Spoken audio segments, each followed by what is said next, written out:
Morning, Savannah.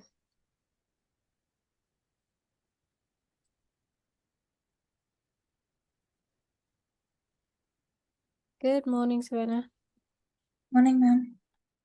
And how are you today?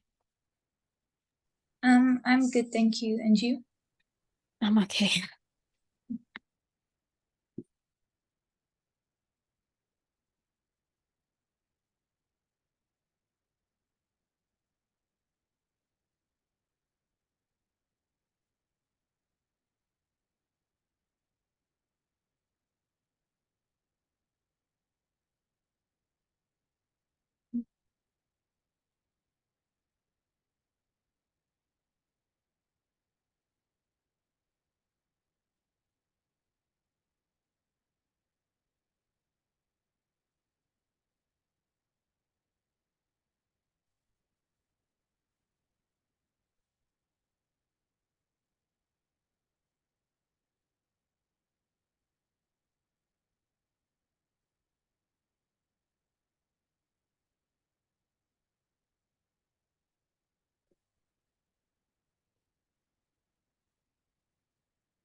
While we wait for the others that are not here yet, you can go onto the Google Classroom. You still have the English Google Classroom, right? Yes, ma'am. Yes, and then you can download the first one that says Elements of Poetry. That one. I have quite a few lined up, so you can just look over it while we wait.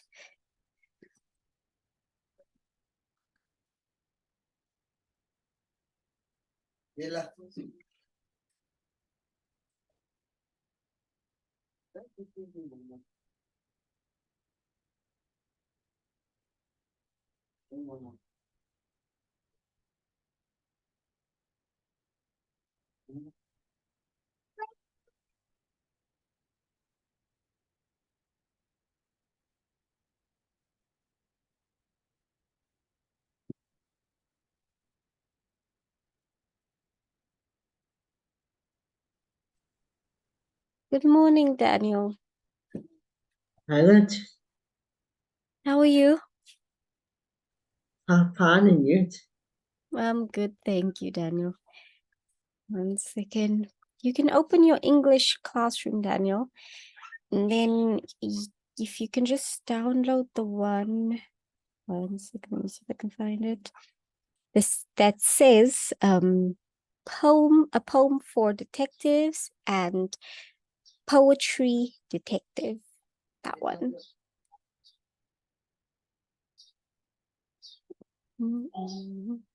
While we wait for Ngwili to join. I found it. Okay, thank you. Here we go.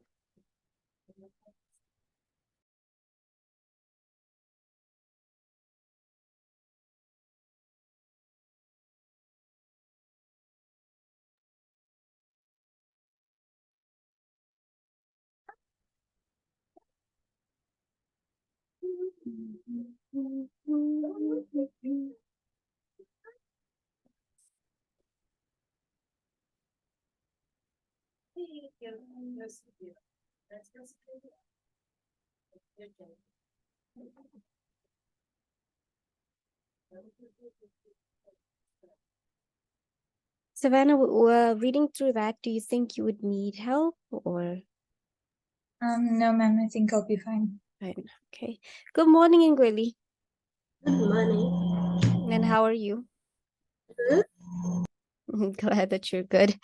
Please go to your English classroom and download the poem for detectives and poetry for detectives, both of that. And then before we go to that, Daniel and Ngwili will have a PowerPoint about what poetry is.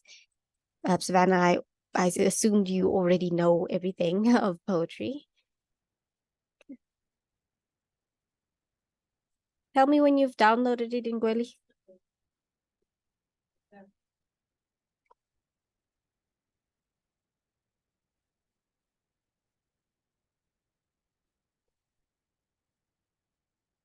Do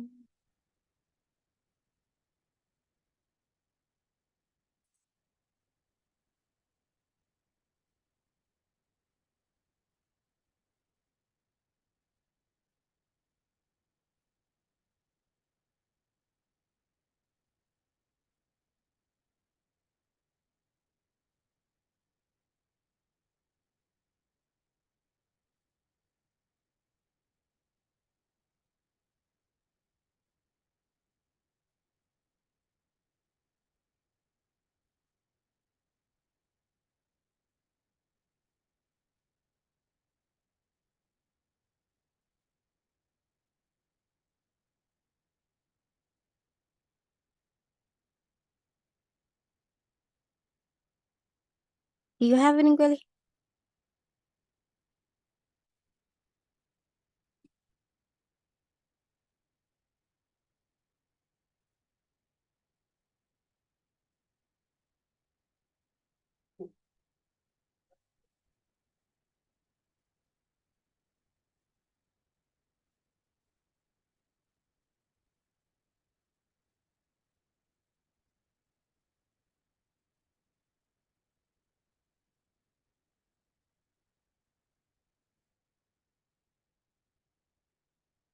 Gweli.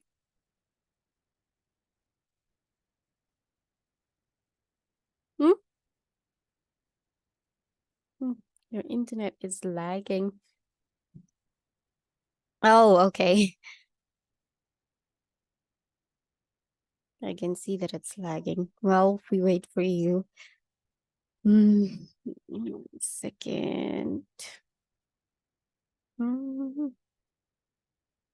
Okay, and then Savannah, after that one, there will be one that says ballad material, and a ballad activity.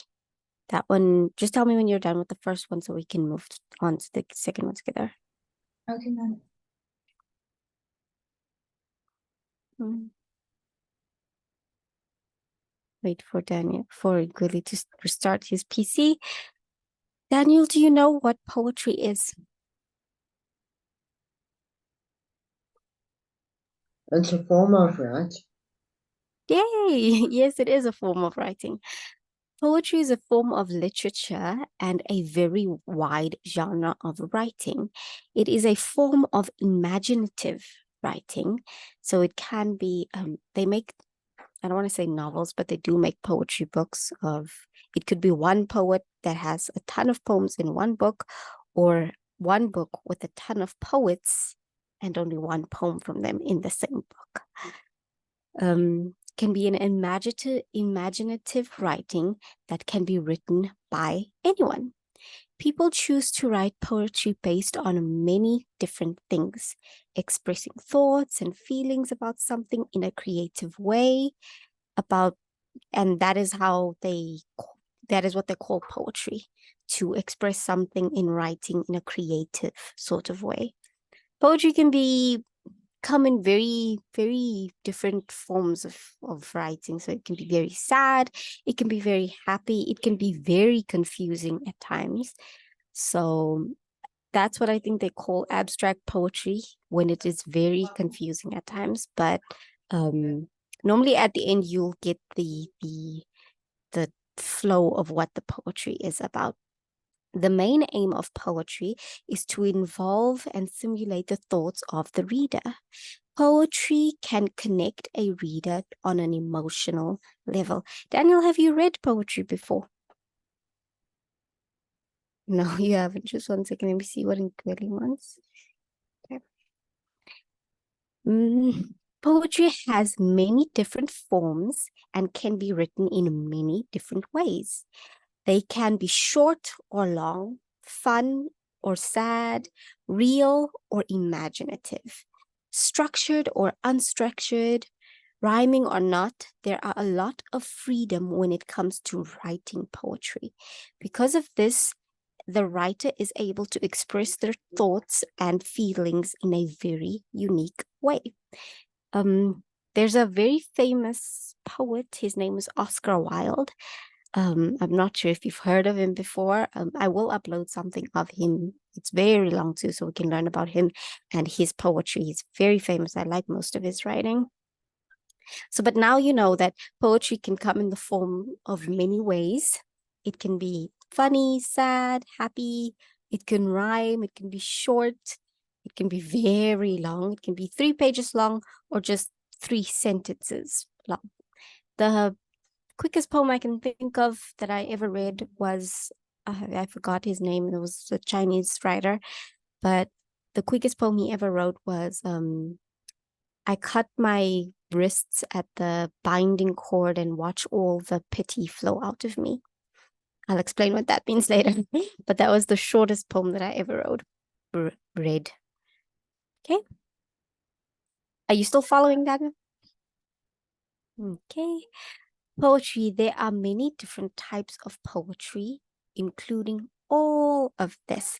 So I won't necessarily give you all of this to look up, but it would be very good to know them so that you can know them in the future. There is a few that are very common. I'll try to get the list of that to post to you, that are very common, but we can go over this when Ngweli's back. Okay. Objective poetry. Objectives are describing words. So you know, in the figures of speech, things like similes and metaphors, things that describe other things, and personifications, things that give inanimate objects life. That can also be in poetry. Objectives are describing word. Adjectives were objectives. Adjectives are describing words. They are used in poetry to create many different effects and visual pictures to the reader. The adjectives can be used for a more in-depth description of a noun, or they can be used to add more excitement and attention within a line or verse. Can you think of an adjective that you can put in a sentence in poetry? So it can just be a very simple one. Can be a very simple one. Let's see. My mind is going blank, but we'll come back to it. So here are a few. Some examples for effective adjectives. Roaring roads. So we know that the roads don't really roar in real life, but roaring roads can describe how the roads is looking. It could mean there's a lot of traffic, people are driving crazy. That's what it could mean. Noisy cars, beaming headlights, tall street lamps, dark, cold night. So that gives you a picture of how the person driving on the road, how it looked wherever they were going. So even that, not only in poetry, but in writing a book, gives you an in detailed picture of how everything looks. Let's see, I wonder what's taking really so long.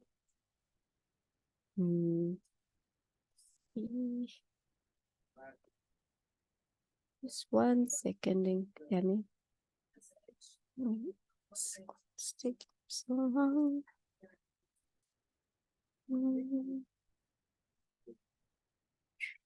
There we go.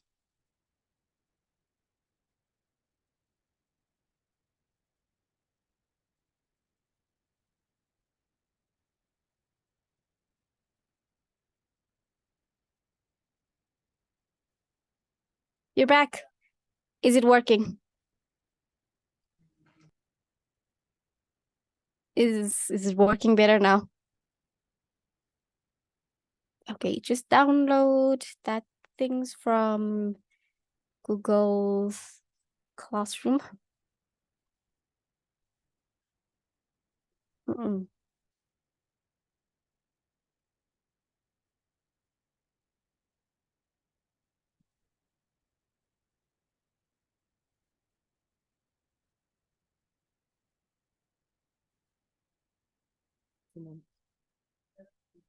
Mm.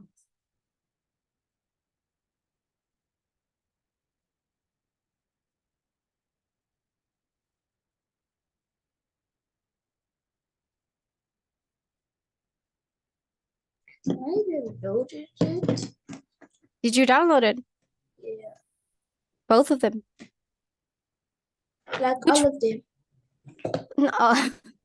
You don't have to do the one that says ballad, you don't have to do. And the one that says elements of poetry, that one you don't have to do because that one is Savannah's.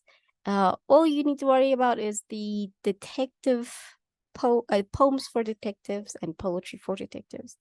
Oh no, that too. And then the rest I can upload when we're done. Because before we get that, you and Daniel will be learning some of the definitions of poetry. Okay, some stuff. Let me just check if I'm at the right place.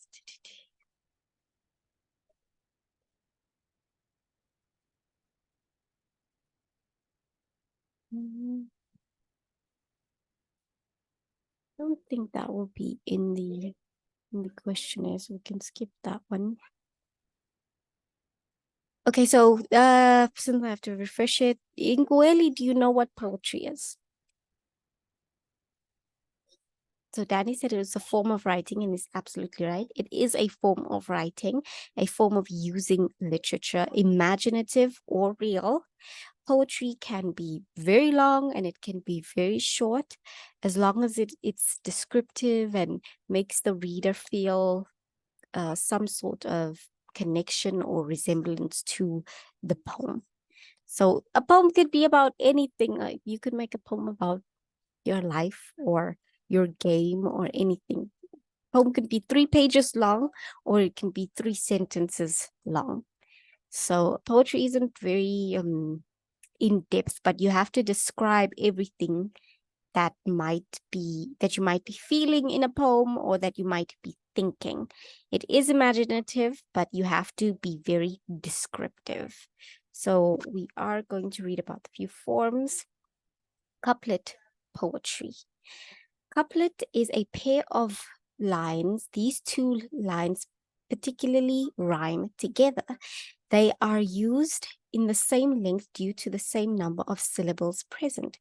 Couplets are used in poetry in order to create a rhythmic flow, a rhyming flow. So, for example, it's hard to see the butterfly as the flies across the night sky, as it flies across the night sky. That is a couplet. Yeah, it's hard to see the butterfly as it flies across the night sky. Which word do you think rhymes in that first one? Go back. In the very first sentence. It's hard to see the butterfly as it flies across the night sky.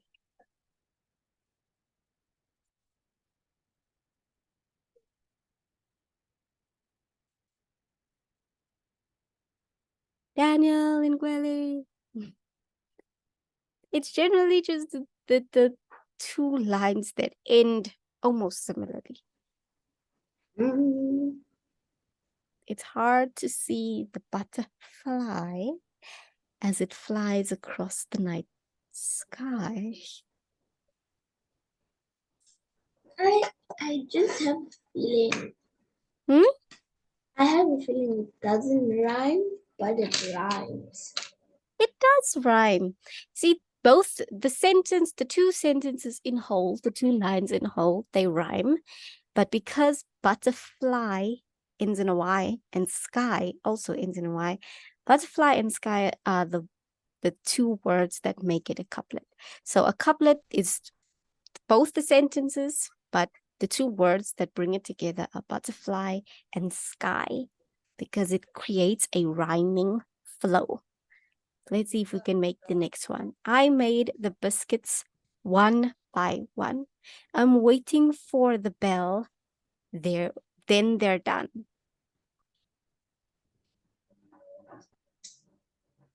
So both sentences are a couplet, but the words that rhyme together. I made biscuits one by one.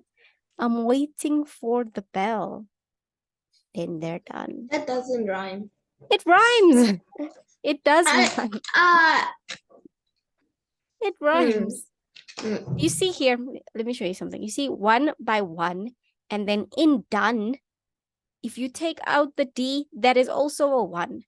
So these words rhyme because all that was added was a one letter. So it wasn't one. So if we took away that one letter, it would also be one. One by one, done.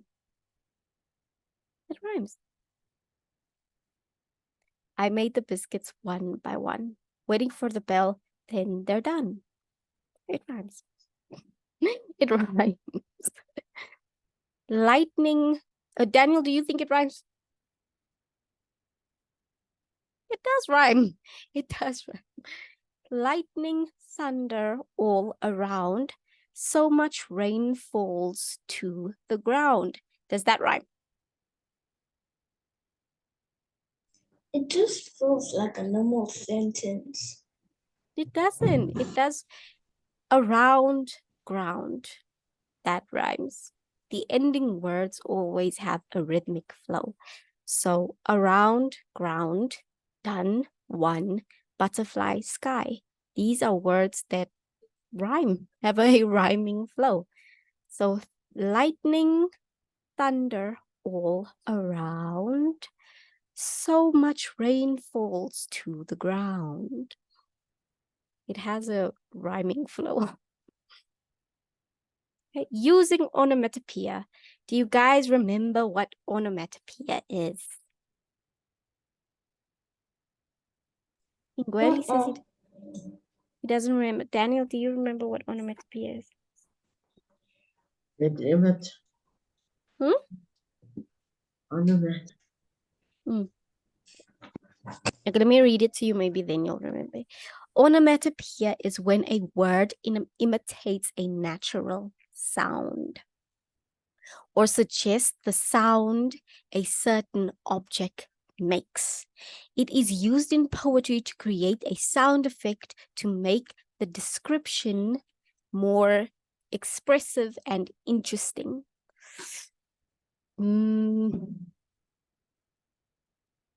Let me ask you a question, maybe then you'll remember.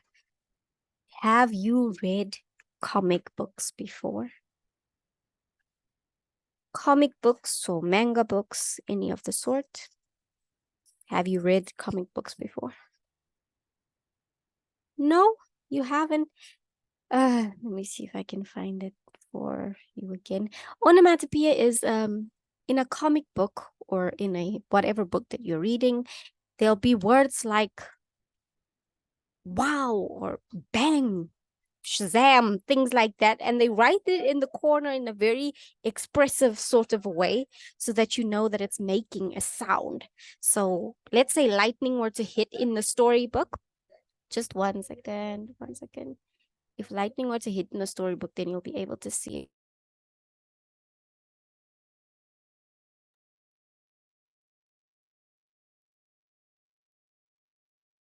Sorry.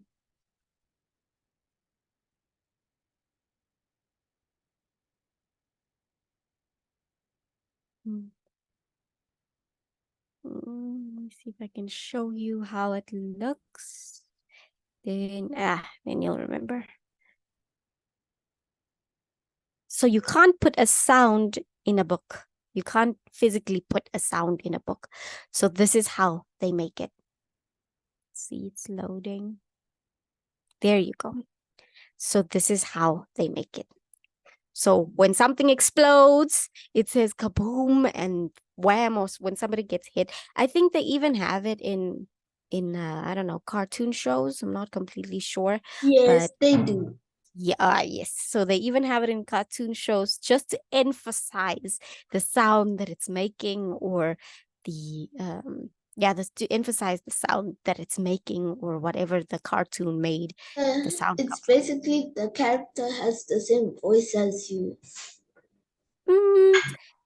Close, but it's mainly just to describe a sound, since you can't put a sound in a book. So it's just to bring your attention to a sound Depends. happening. Like I can't put the lightning sound in a book. If I was writing a book and there was a scene where there was lightning, I would say you would just write bang as the lightning struck across the sky, because I can't physically put the sound of lightning in a book. So this is what they call onomatopoeia. It's generally in comic books, but they do have it in poetry too. Let me see if I can move it. Let's see if we can find one where onomatopoeia is. Yeah, how about this one? So when you describe something, like a clap, you say clap. You can't physically put the sound of your hand clap in a book, so you just write clap.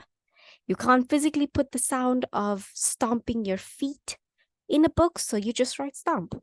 Or swoosh, when something swooshes by you. Because you can't put that in a book, you have to write the word. That is what onomatopoeia is. Let me go back. There, some examples. Maybe Hmm? if you have a CVC or a DVD, Hmm? you can get the book might come with a DVD, and then you can put it in, and That's then true. it'll do the thing. That's true.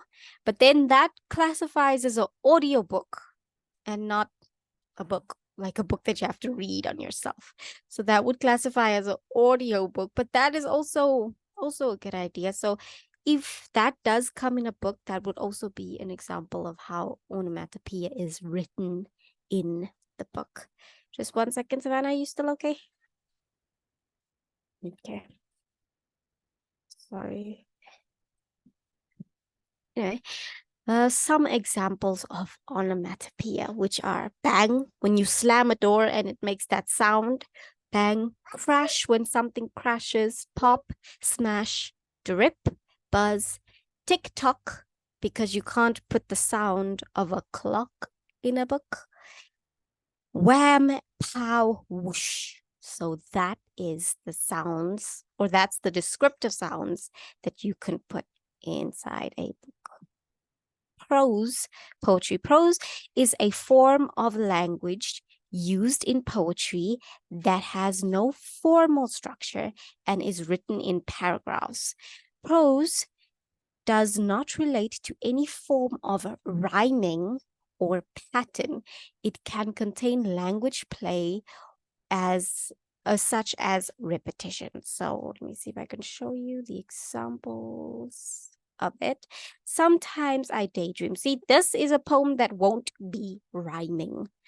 Sometimes I daydream, thoughts inside my head, pictures in my mind, drifting off into my own world, my mind's eye. Thoughts about my future, thoughts about my past, thoughts about my present until I wake up. So nothing here was rhyming, but what was a repeating word? So it uses repetition. Repetition is something that keeps repeating. You have to keep doing it over and over. So there's something in this poem here that keeps repeating. Daniel and Igweli, can you guess what it is? The word that keeps repeating.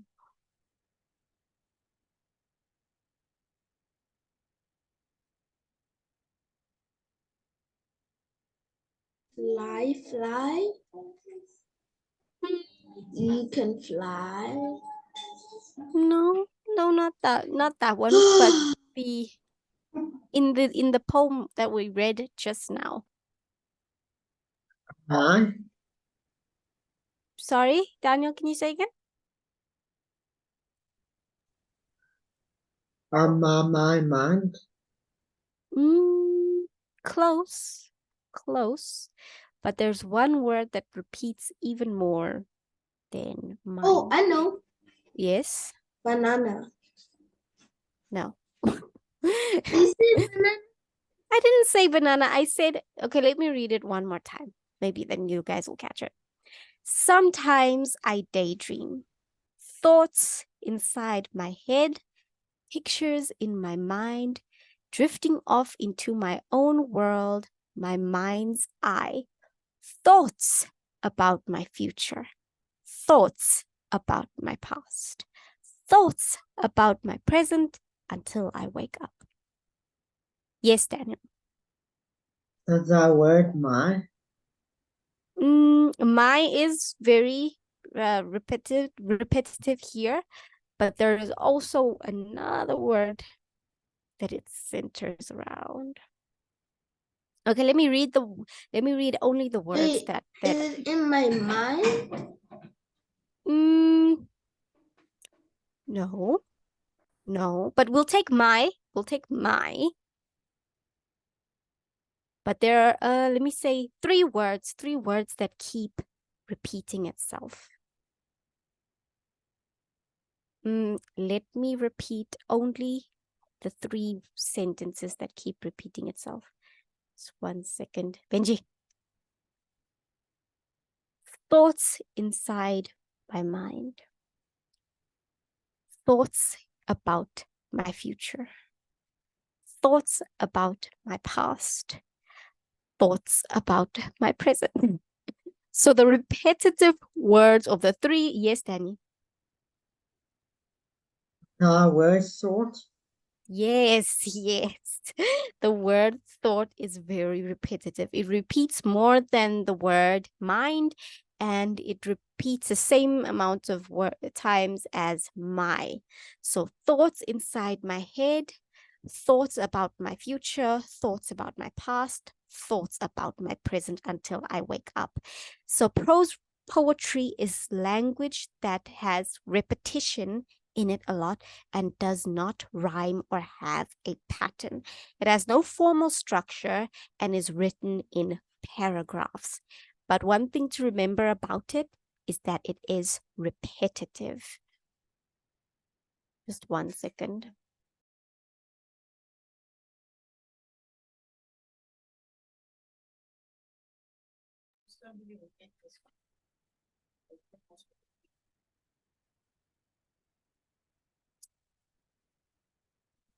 Okay, then using repetition. So I just mentioned repetition. Ingweli and Daniel, can you remember from 2 seconds ago what repetition is? I think. Yes? And my. No, we didn't read anything yet. Do you know what repetition means? Do you know what it means? Isn't it a word that's written? That's written? Written once in your poem. Close. Repetition is something that keeps repeating. So a word that will keep repeating, it'll keep appearing, like the word thoughts and my that kept repeating over and over. Just 1 second, it's wrong. Using repetition. Yes, Ingweli. When last have you been in school? Like the last time you have ever been in school? It wasn't that long ago. I take language classes, so it's not really that long ago. Oh, Why? because you're 23. Yeah, I'm old. But since I'm learning languages, I take language classes. So it's not that long. Well, generally, we only learn one thing there.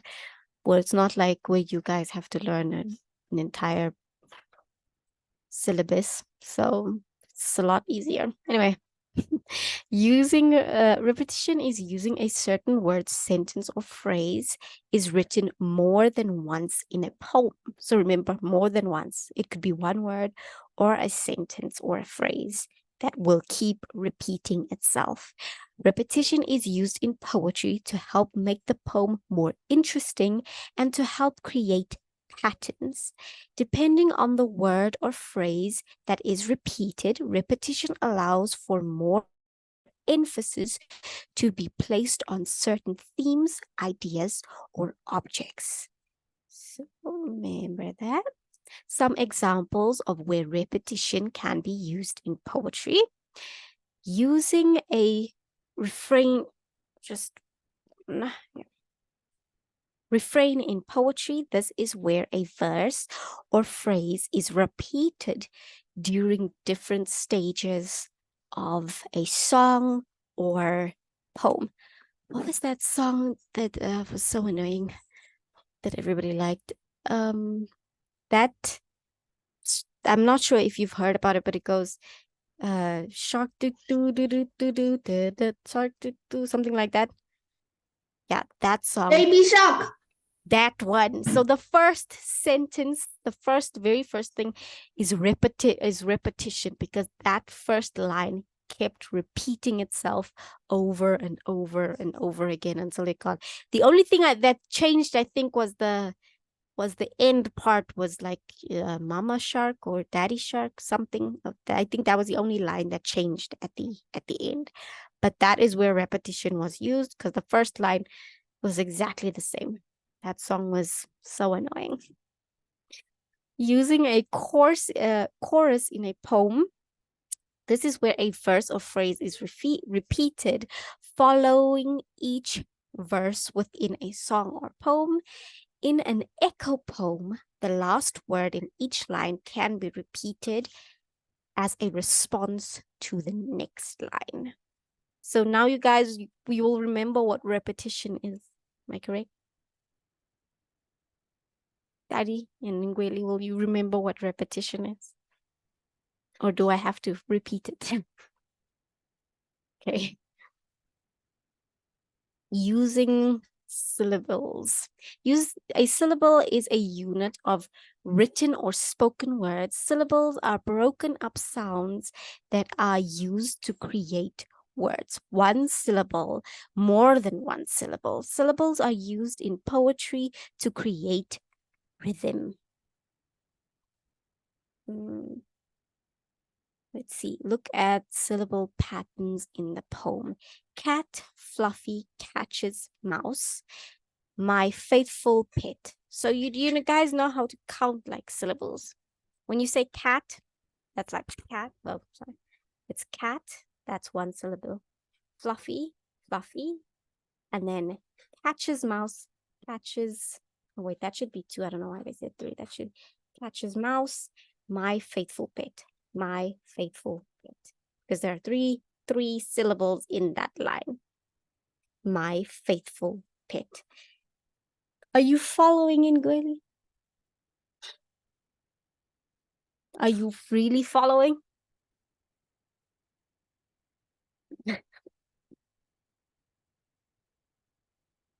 That I don't have to do this.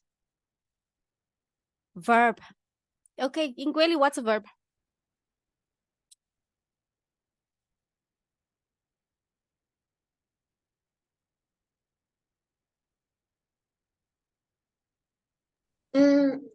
Like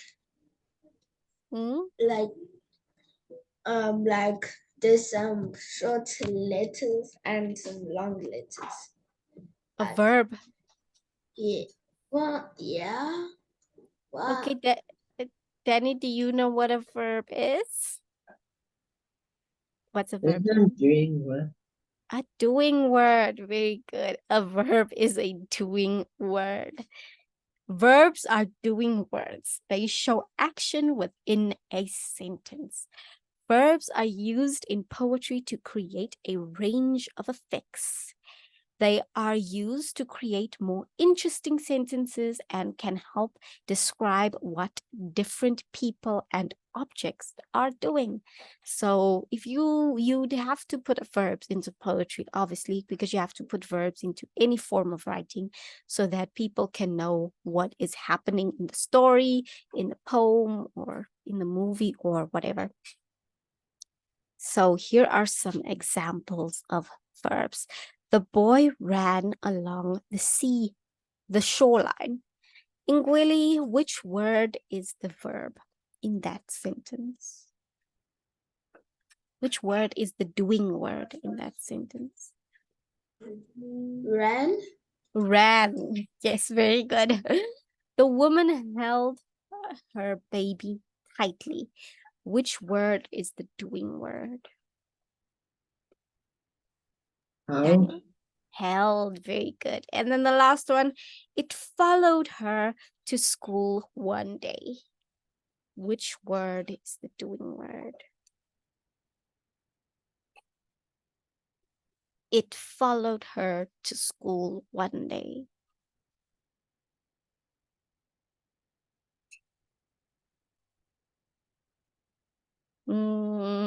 Danny, which word is the verb? It followed. Followed. You're absolutely right. It followed her to school one day. Illustration. Illustration is when the sound or letter of a beginning of each or most words in a sentence are the same. Illustration. Illustration. Not sure if I'm saying that word correctly. Is used in poetry to create many different effects. It can be used to create a greater or more interesting description of different themes, people, or objects. Let's see. So something like this. Sally sells seashells by the seashore. So if you had to say that 10 times faster, you'd get stuck. Sally sells seashells by the seashore. All authors allow authority after midnight. Teresa tripped and trampled tremendously over the tree. So something that starts, the word starts with exactly the same letter. So if we use Sally sells seashells by the seashore, the illustrating word or the illustrating letter is S, because everything starts with S. Sally sells seashells by the seashore. Are you guys following? Okay, it's almost done. Chorus. The only reason I'm going through this is because, wait, not this one either. I didn't open it. It's fine. We can go back to that. Chorus. A chorus is a part of a song or poem that is repeated after verses. The way I don't know any English songs, so I can't even use an example. A chorus is used in poetry to create more drama around and emphasis of a particular idea or theme.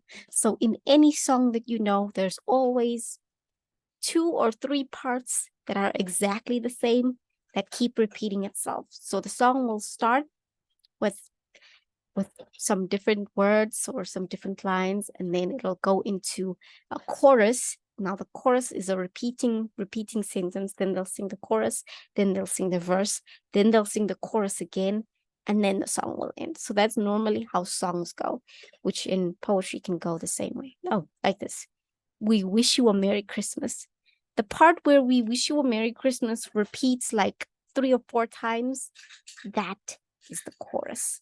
And then glad tidings we bring to you and your kin, glad tidings for Christmas and a new year and a happy new year. That is a verse because that is the only unique part there that's not repeating.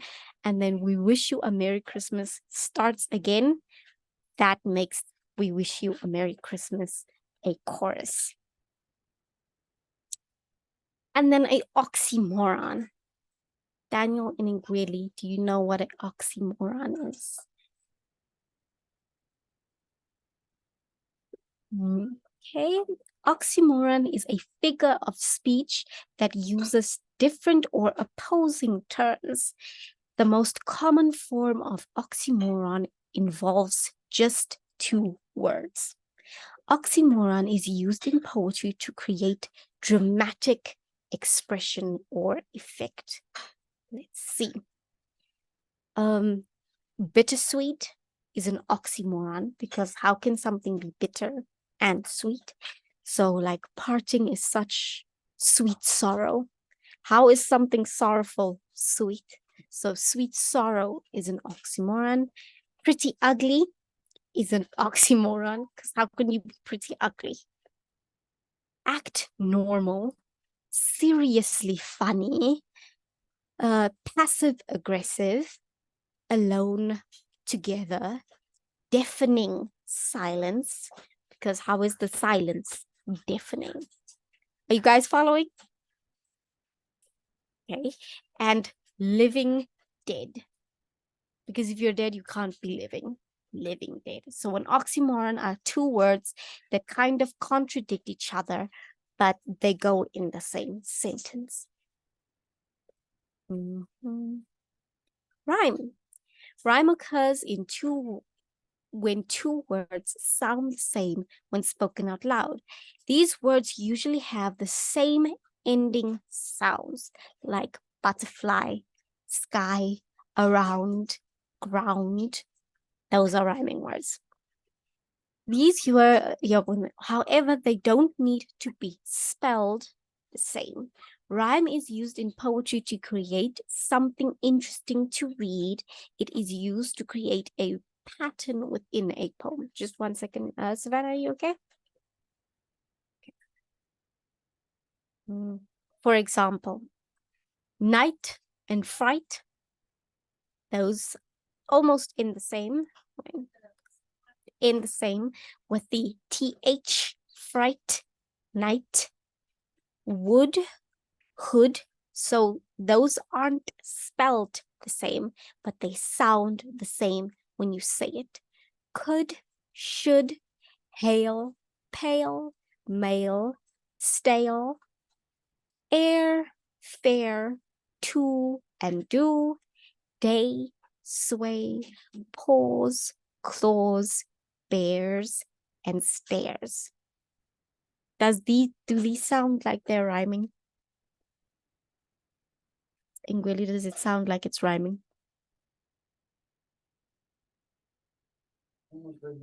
Hmm?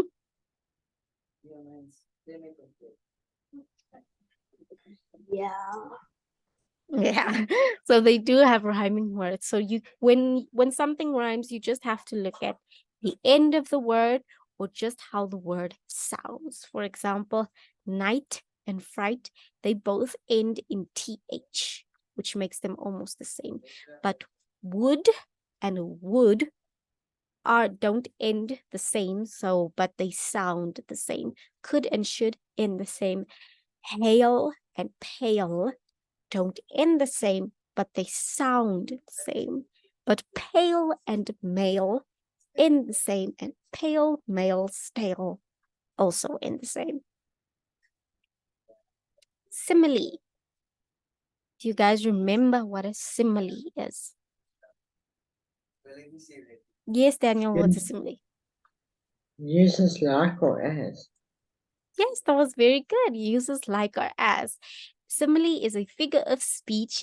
It is when one thing is compared to another using the words like or as.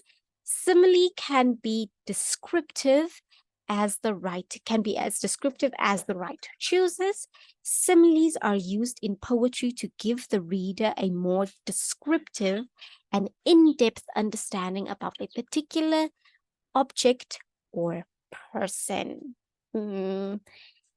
As busy as a bee is comparing someone's level of energy to the speed of a bee. As snug as a bug in a rug. Do you think that sentence is rhyming? As snug as a bug in a rug. It is a simile, but do you think it's also rhyming? Daniel says yes. How about you, Ingweli? Do you think it's rhyming? It does rhyme. As snug as a bug in a rug. This is comparing someone who is very cozy to how comfortable a bug is in a rug. Runs like a cheetah is comparing the speed that someone can run to the speed of a cheetah, which is quite fast. As white as a ghost, this is comparing someone's skin color to a ghost, usually because they are frightened, sick, or scared of something. So a simile are words or sentences that use like or as to compare something to something else. Let's go on. A synonym. A synonym is a word that has the same or similar meaning as another word. Synonyms can be found in a thesis, or synonyms are used in poetry to be more graphic and to give a broader description. Let's see. Beautiful, funny, student, lazy. Can you think of more synonyms? Ngweli, can you think of a synonym? Something that's descriptive, graphic, similar, meaning as another word.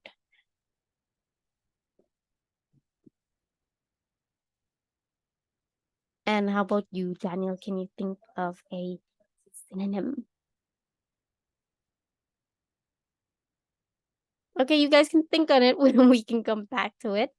I think I can open your worksheet, as it looks like you guys are falling asleep. Let's see, it's this one. There we go. This one, and then this is the poem that you will be following. Do you want me to read your poem, or will you read your poem on your own? Should I read it? Oh, you can read it. Okay, so the poem is Laugh a Little Bit. Laugh a little bit. I don't know why I chose this one. I should have chose the one that said don't quit, so that you guys don't quit in anything. Here's a motto: just your fit. Laugh a little bit. When you think your trouble hit, laugh a little bit. Look misfortune in the face, brave and Belgian rude grimace. 10 to 1 till yield its place. If you have the wit and grit, just laugh a little bit. Keep your face with sunshine lit, laugh a little bit. All the shadows off will fit if you have the grit and wit. Just laugh a little bit. Cherish this as sacred wit. Laugh a little bit. Keep it with you, simple, sample it. Laugh a little bit. Little ills will sure betide you. Fortune may not sit beside you. Men may mock and fame disride you, but you'll mind them not with wit if you laugh a little bit. Quick question. Which part of this poem was repetitive? Which Laugh part a of little this? bit. Laugh a little bit was very repetitive. And then one other thing was also very repetitive. So laugh a little bit is one. And then there was also one that's rhyming. It rhymes and it's very repetitive.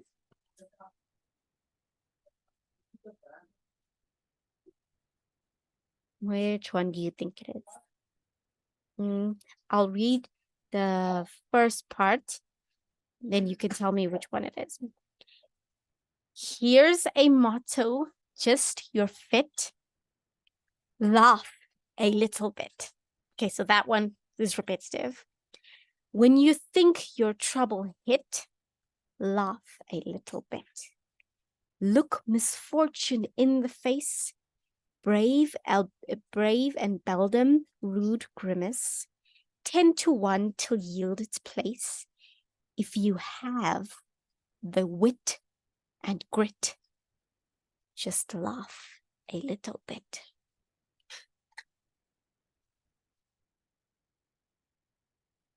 Which one was rhyming and repetitive?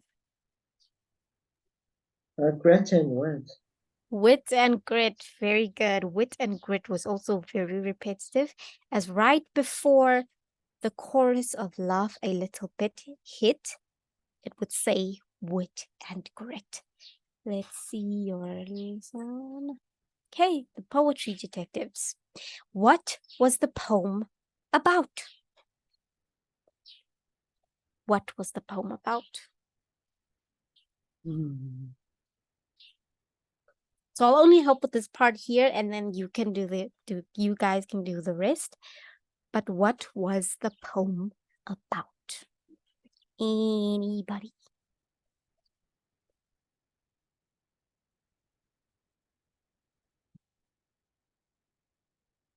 Ingweli, can you guess what the poem was about?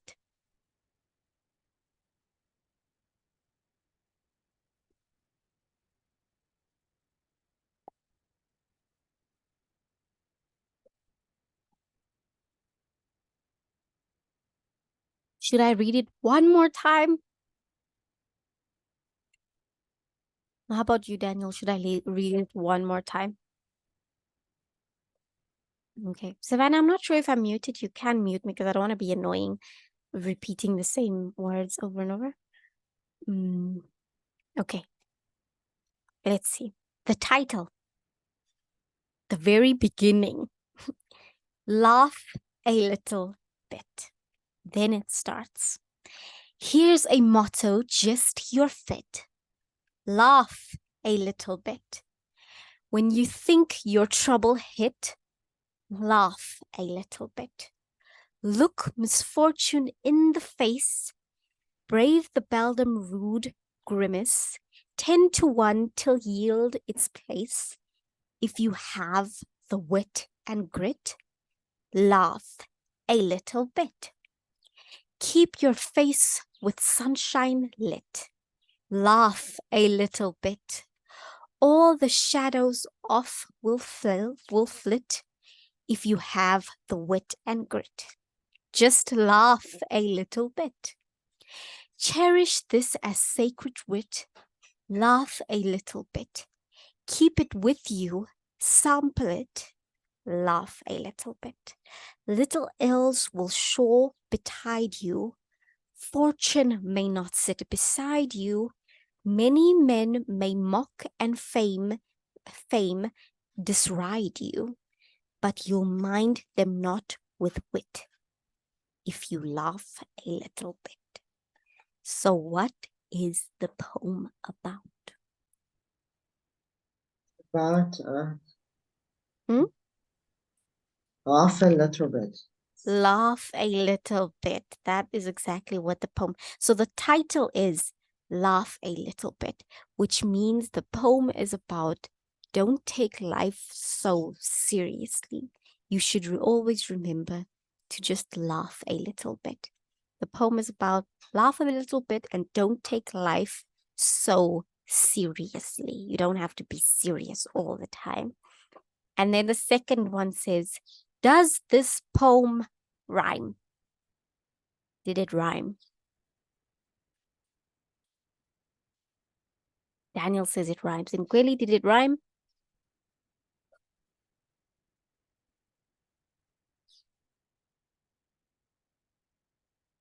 Yes. Yes, it rhymed. Okay, then right under it says, copy all the rhyming words that you can find in the poem. So since Ngweli and Daniel said that it rhymed, you guys can find the rhyming words.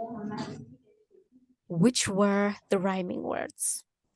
Okay, there are quite a few, so I can only help you find a few and then you can do the rest. But do you think you can find the first rhyming word?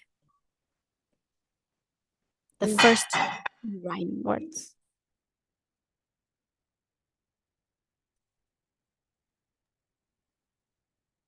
Here's a motto, just your fit. Laugh a little bit. Remember rhyming words. Yes, Danny? The Gretchen went. Sorry, say again. The Gretchen went. Grit. You mean grit and wit?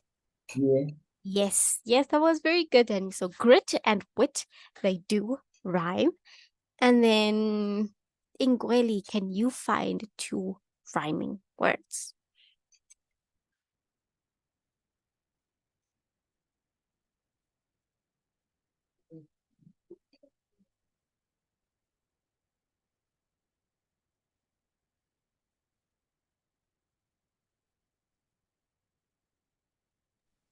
To laugh a little bit.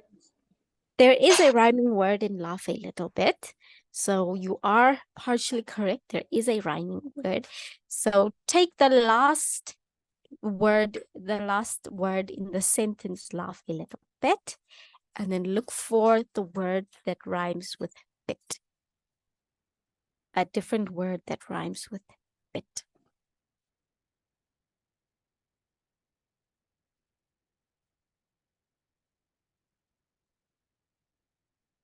Hit. It. So if you think your trouble hit, laugh a little bit.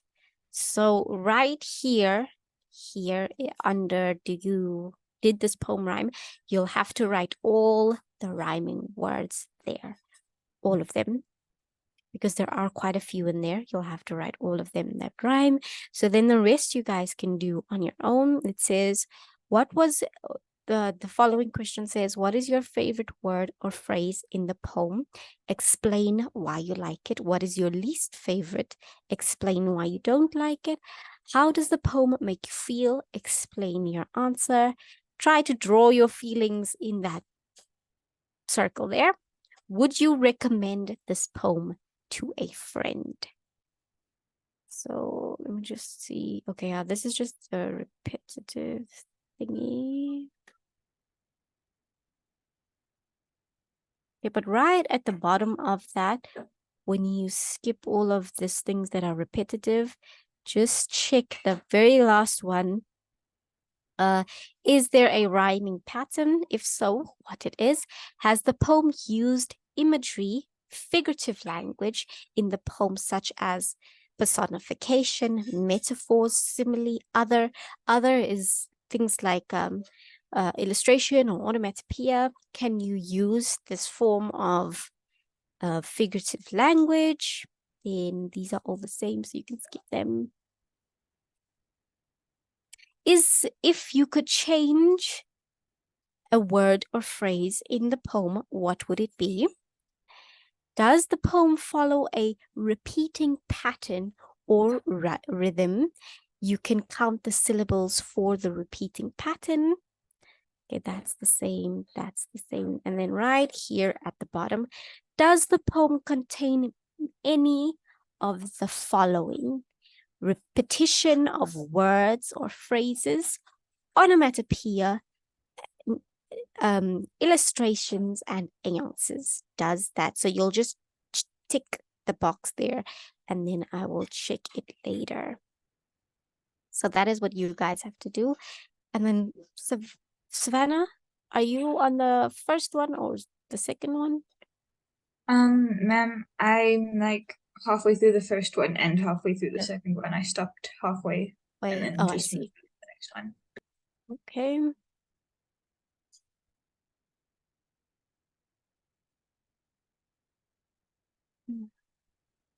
Where are these questions?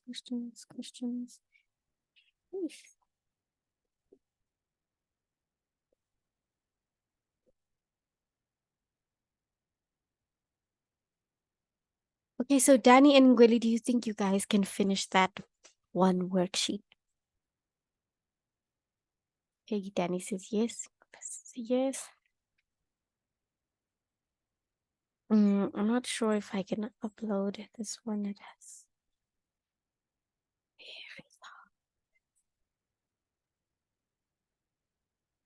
very long. Okay, but I'm gonna upload it for Savannah.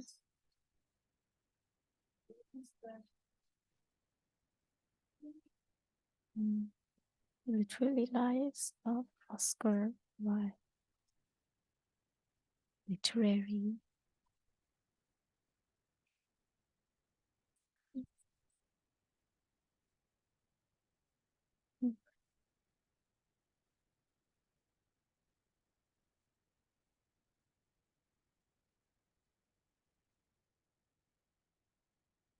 Mm.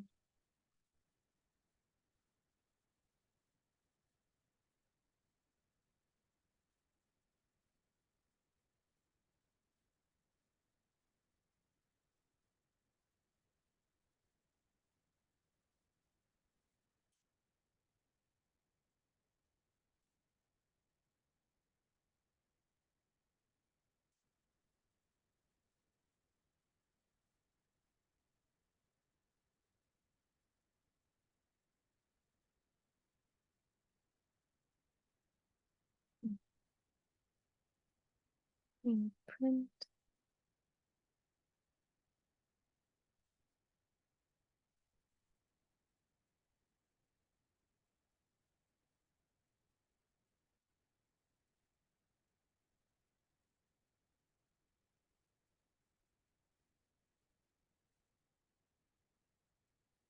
Mm.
Savannah, when you're done there, I did upload something about the Oscar, about the poet Oscar Wilde.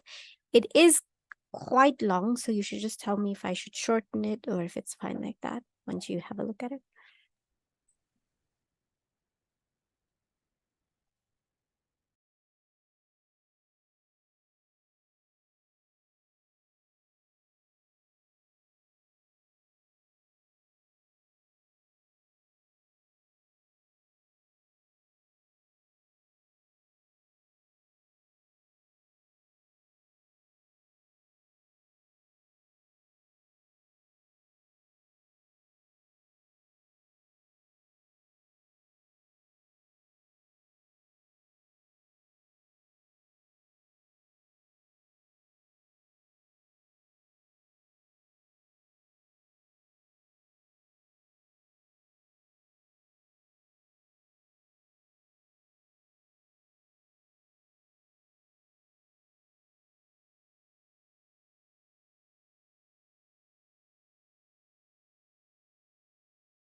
Okay, guys, you can have a break now and then come back at 10:45.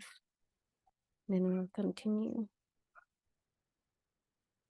Savannah, did you have a look through that I uploaded? No, ma'am, I haven't looked at it quite yet. Okay, no problem.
Savannah, how's it going? Did you finish both of those activities?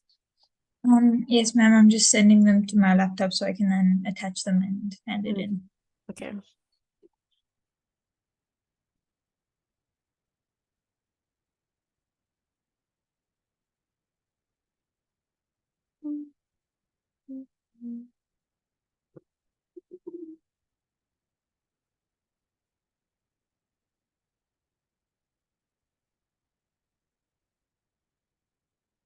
Danny, how far have you gotten?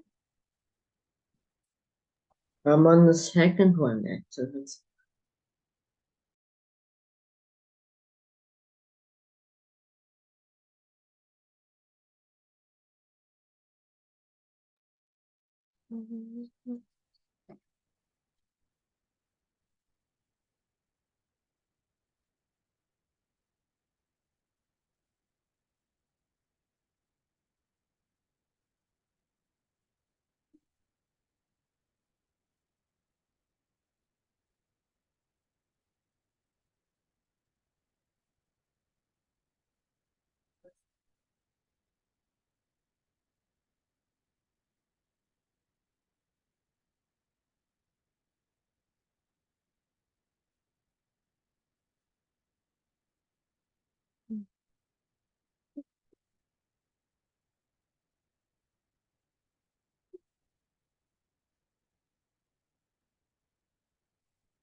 Oh.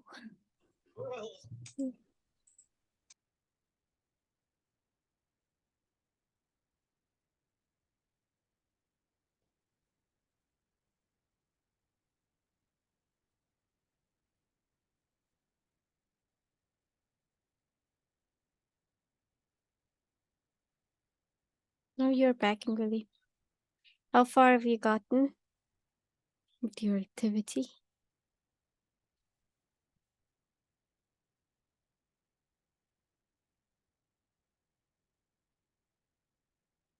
Oh, have I? No, I'm not muted. Most thought I was muted.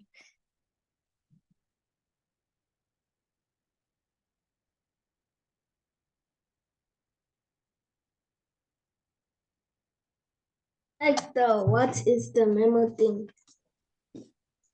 What is the what? The like mm, the memo like memo something. Let me check.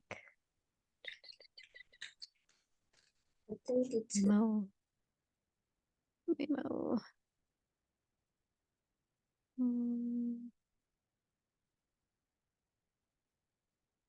it's like POEM. The poem. Yeah. POEM. Mm. What is the poem about? Yeah, that's The first one. what? The very first question. Is it on the first page or the third page?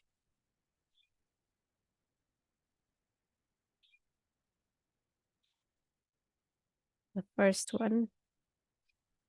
Mm. Mm.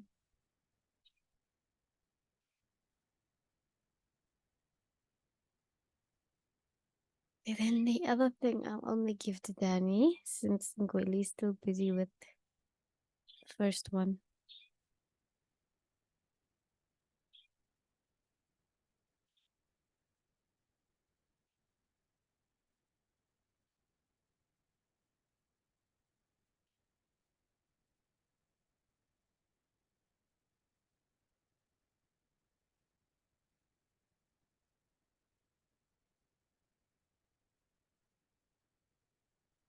Mm.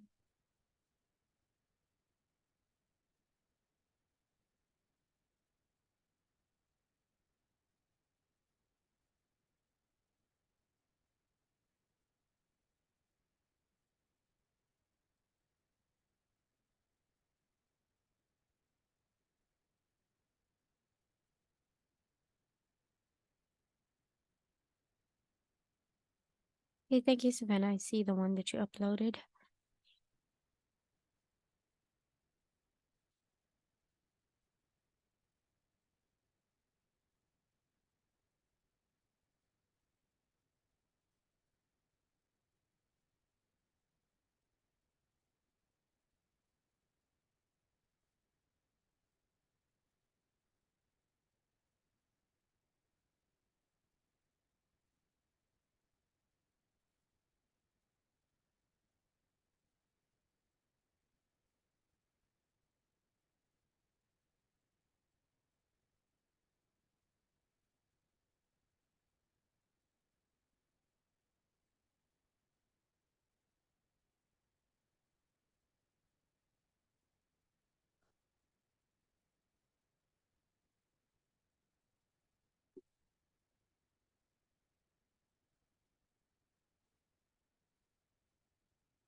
And Savannah, since you uploaded the worksheet, did you download the other one? Ma'am, the Oscar Wilde one. Yes, that one. Yes, ma'am. Okay, thank you.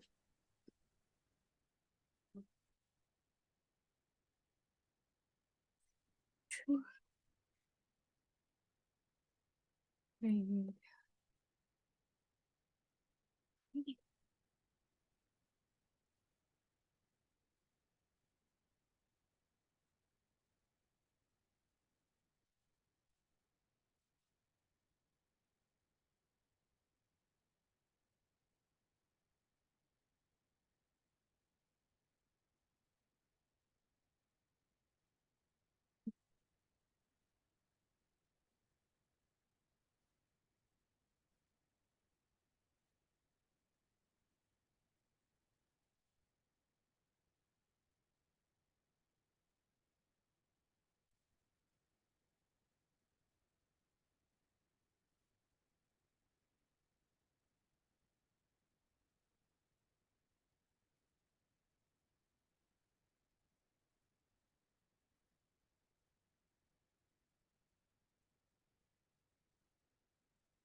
Mhm.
Hmm.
Mm. Mm. Mm.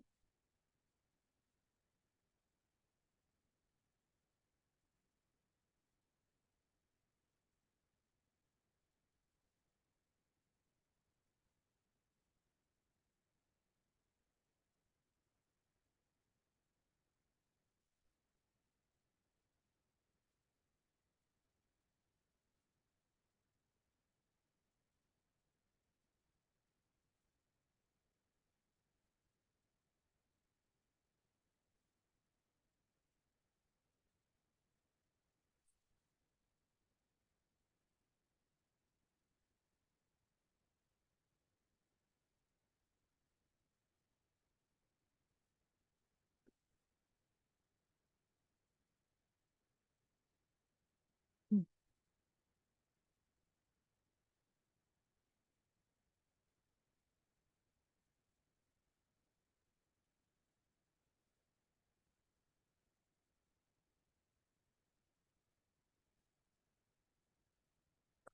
Mm.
Yeah, how far have you gotten, Daniel? Done with the second. The second one on the third page, or there's just the second one? Just the second. Oh. And Ngueli?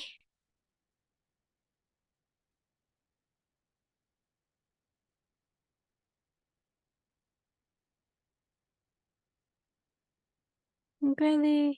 I'm almost done. Oh, okay. That's good that you're almost done. Mm.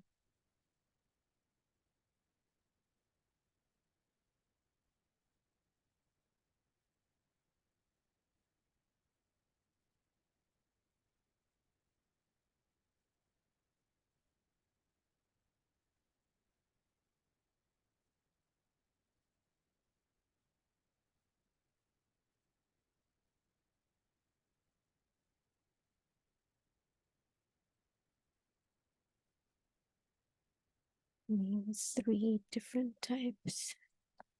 Not three. Mm. Five. Not even five.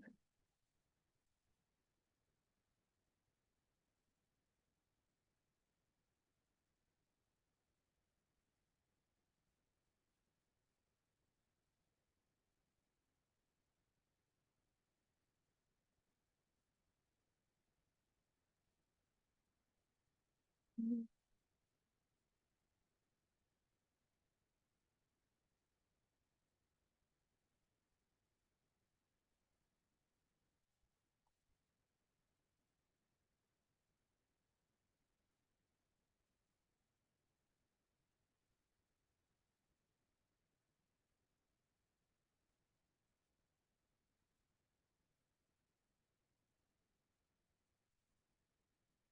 Of poetry.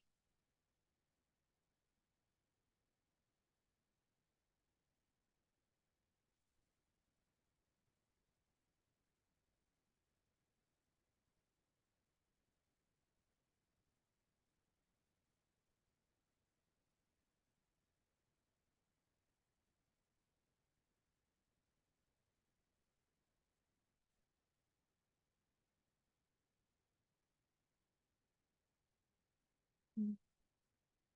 Yeah, maybe.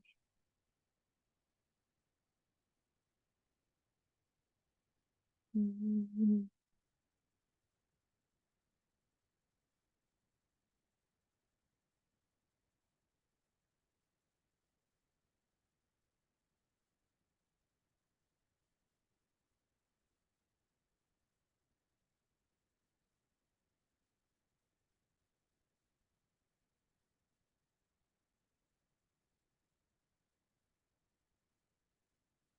I don't use the same name.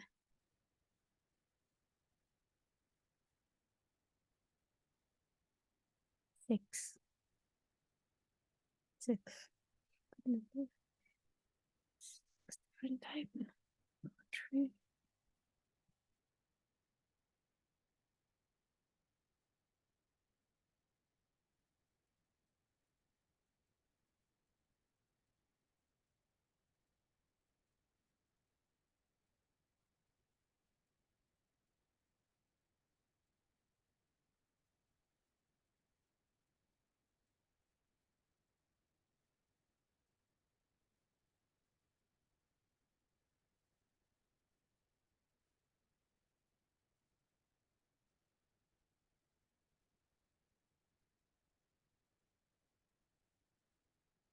Mm.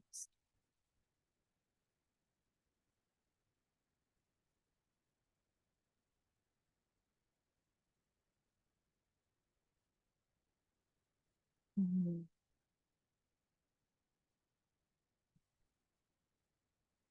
Couplet.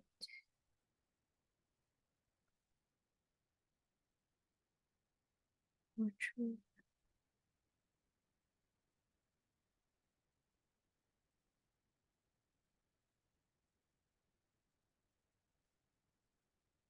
Oh.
Tree. Repeat.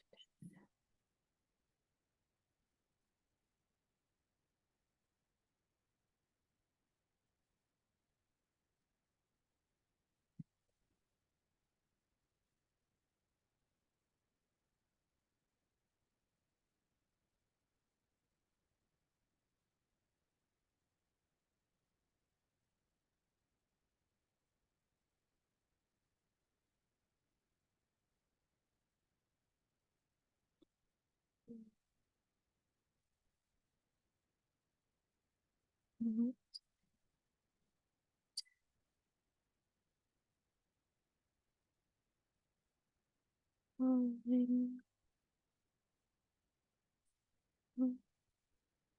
use thing addition.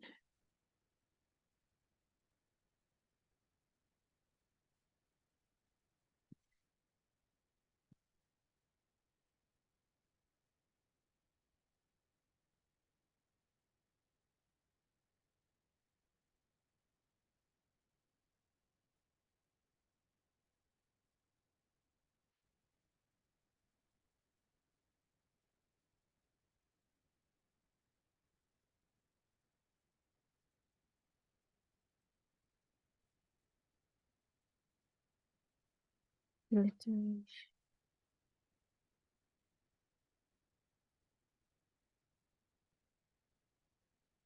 Alliteration.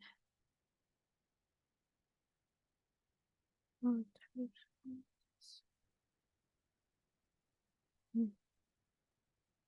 Volume.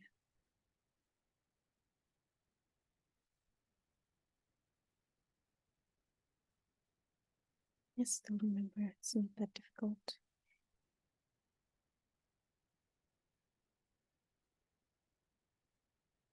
Mission.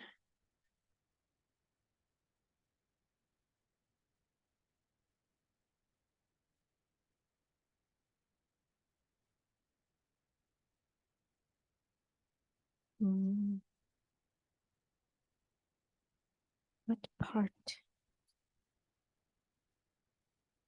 of the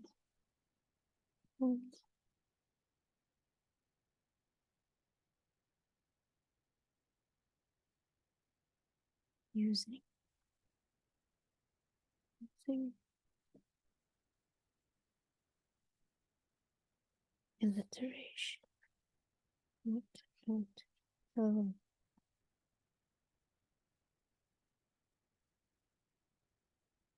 issue.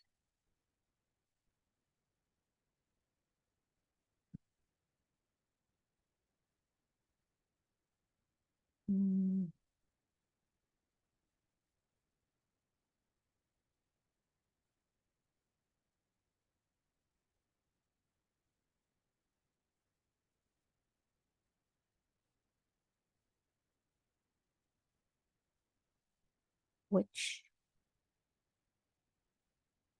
of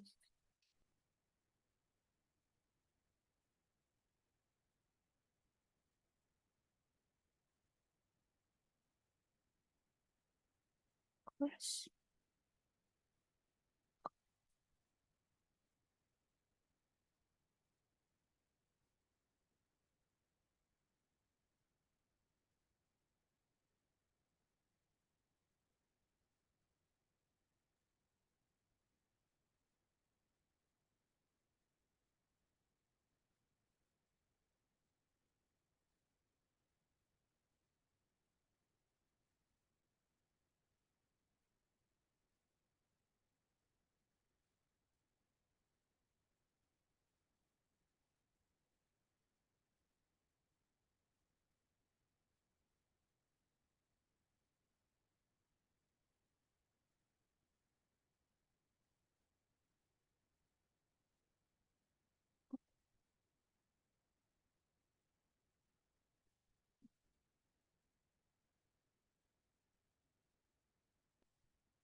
Word.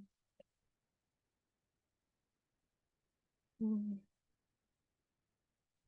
Oh my.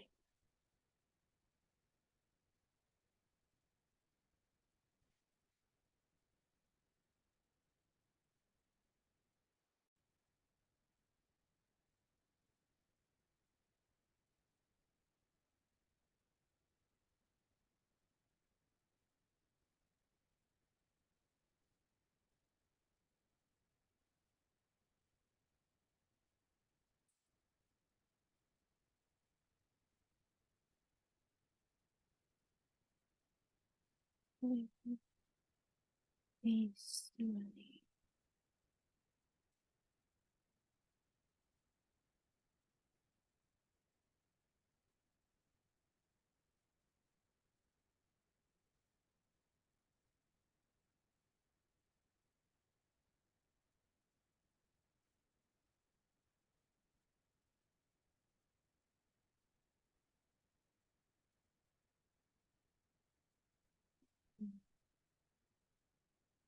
Mm. No.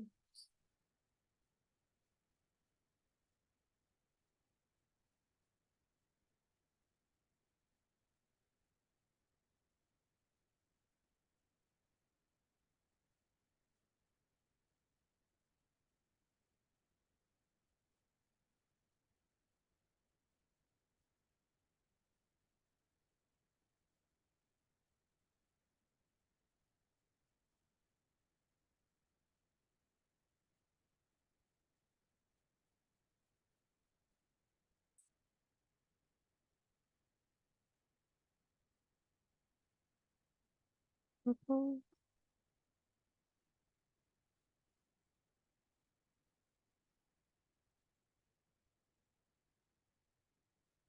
I go.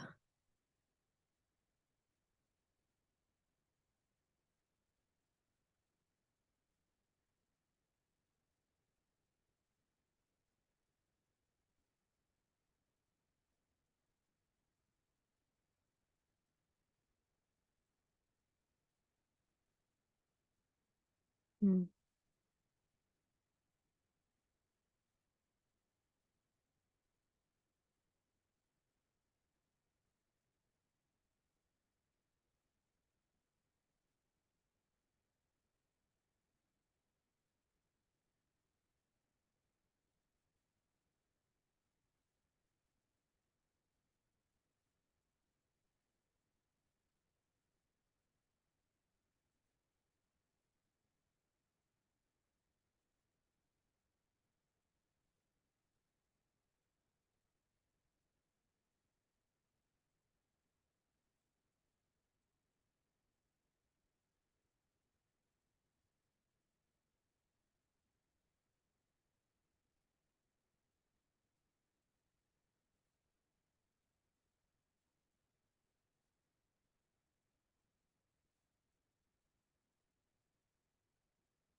Reverse.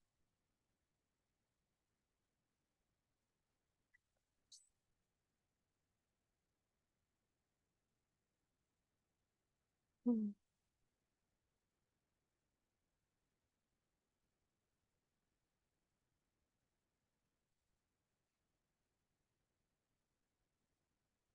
Ugh.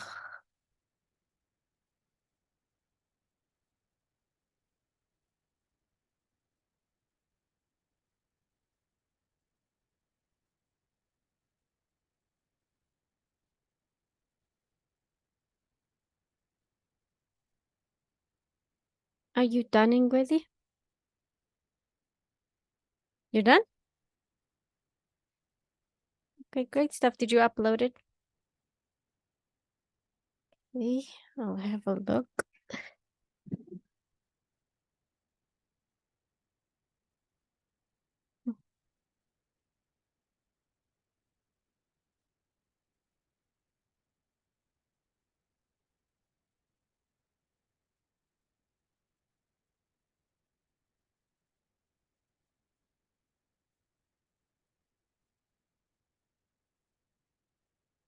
Mm,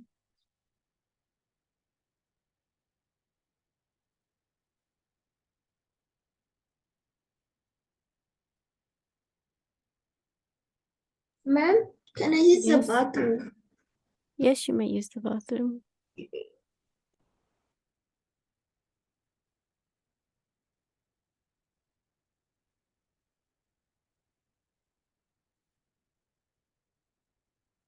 Hand it in where?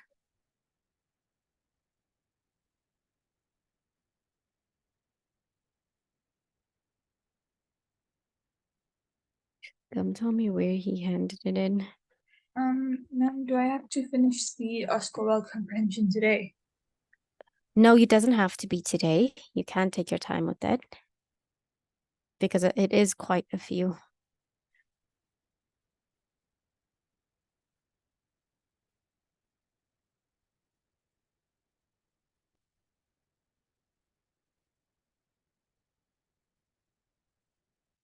And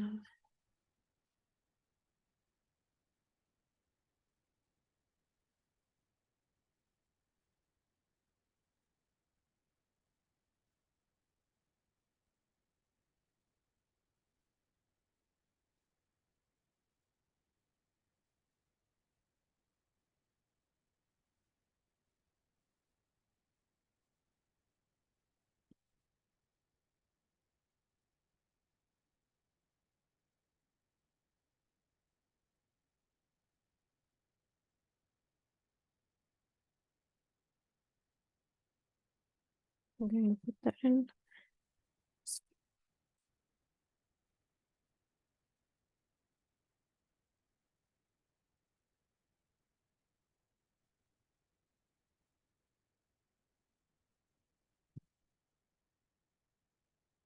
Balanced document.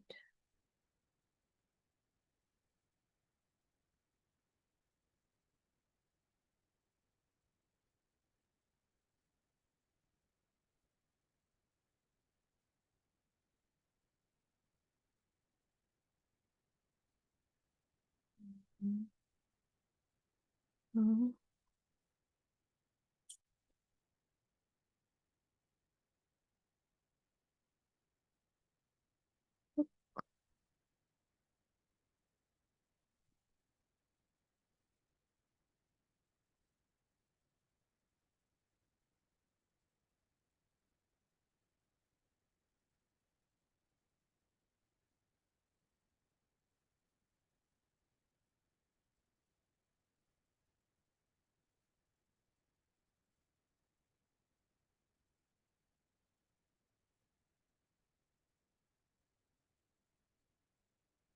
It.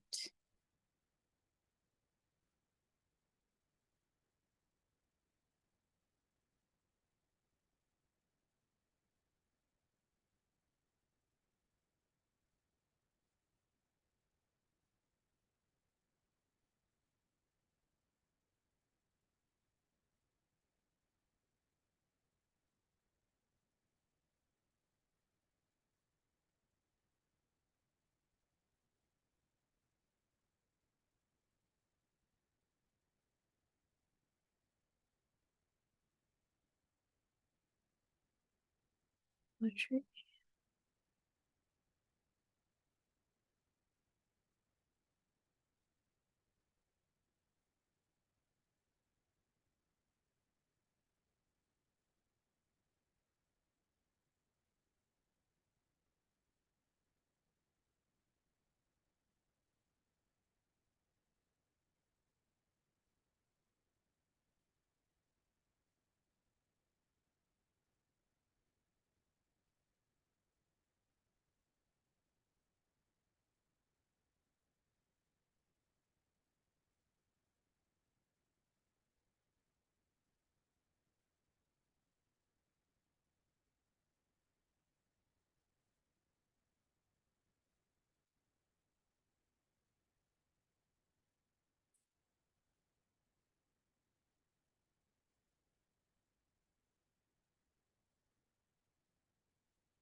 Mm.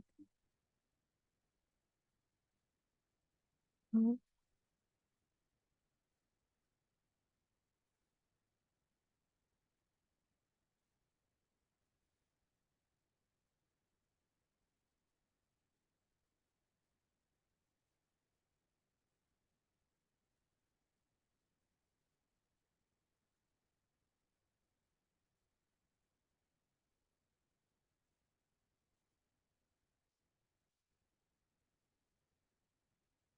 Mm.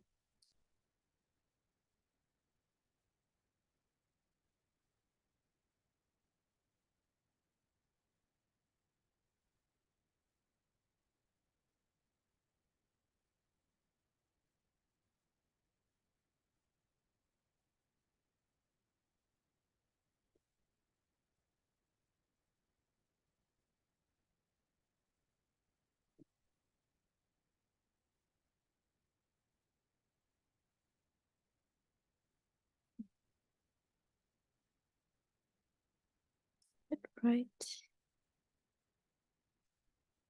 Where did you upload it in Gwilly? Because I don't see it on the classroom. I uploaded it on Google Classroom. I don't see it there. Did you upload it on the English classroom?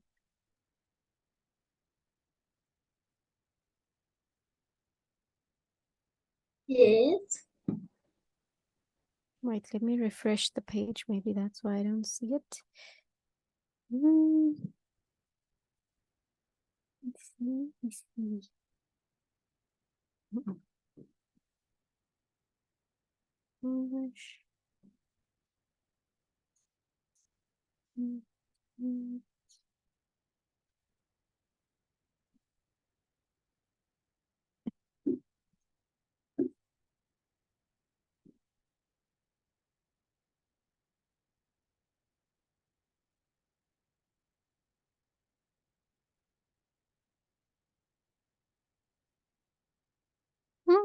I don't see it.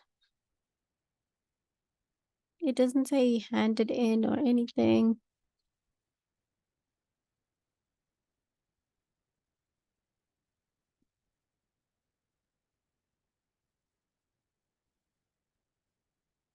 Ah, there we go. One handed in.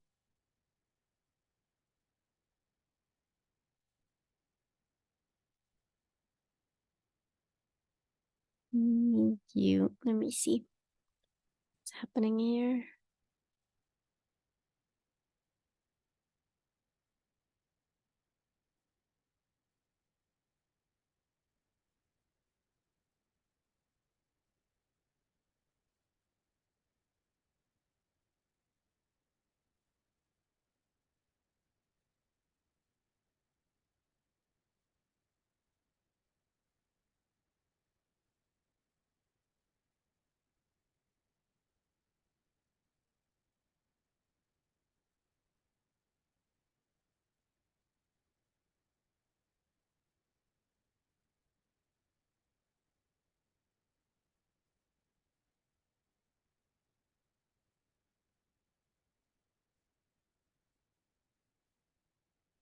Okay, I see it. Before we can move on to our other activity for Ingwili and Daniel. Daniel, how far have you gotten? I'm on the last one now. Okay, just tell me when you're done. In the meantime, I'll show Ingwili the other activity he has to do. There. I did upload it. So you'll be able to see it. So it is this poem, but we'll read it once Daniel is finished. And then this poem here is in order. This is how it exactly how it looks in Gweli. And then the activity will be for you to put it in order. Here it's scrambled. It's not in order. You'll have to put it in order in these blocks here. And then the other one would be for you to find all the rhyming words in this poem. All the rhyming words that are in this poem. So free, tree, land, sand, sea, she, more, for. So you'll just have to find the rhyming words, and then the last activity for that will be for you to fill in the missing words. The words are here at the bottom, but you have to decide where they go, where they fit after looking at the poem. So I did upload it in Gwilly. You can go download it in the meantime. Oh yeah, but I didn't upload it with the answers, obviously.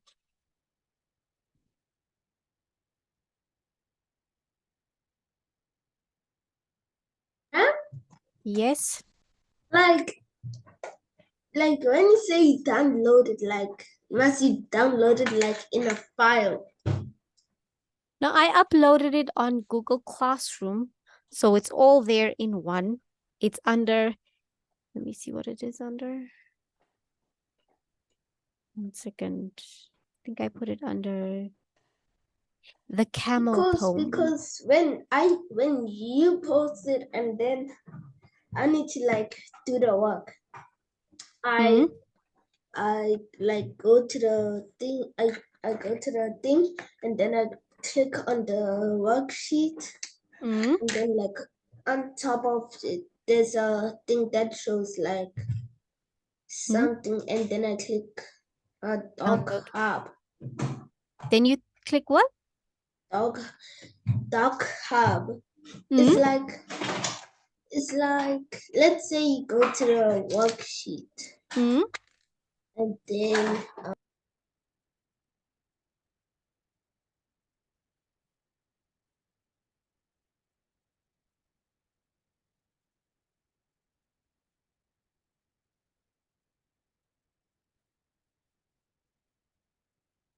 then it says open with Mm.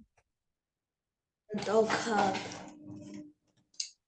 So you can go there, and then when you find it, you can open it right there at the top corner. There should be a download button there. But if you can do the work on your computer without downloading it, that's also okay. Okay, so you just have to click on the camel poem. It'll open and you'll find everything there. And then you can download everything. I'll read the poem to you once Daniel is finished.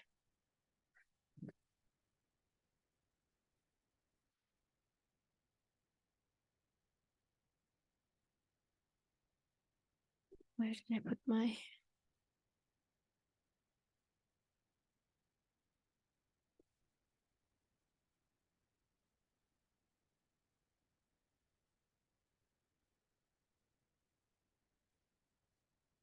Mm.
This one is this one.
Mm.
Did you upload it, Danny?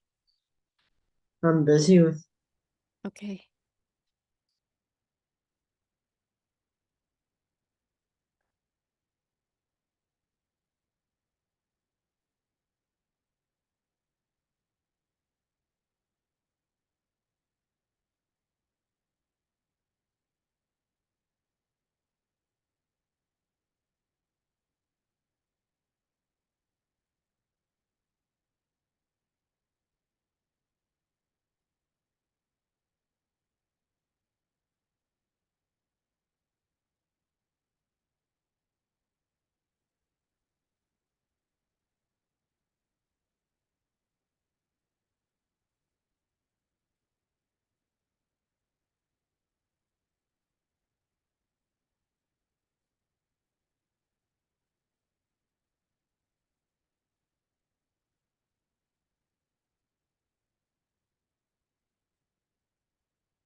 Just let me know when you're done there, Daniel. And Savannah, on which worksheet are you, or are you still reading through it?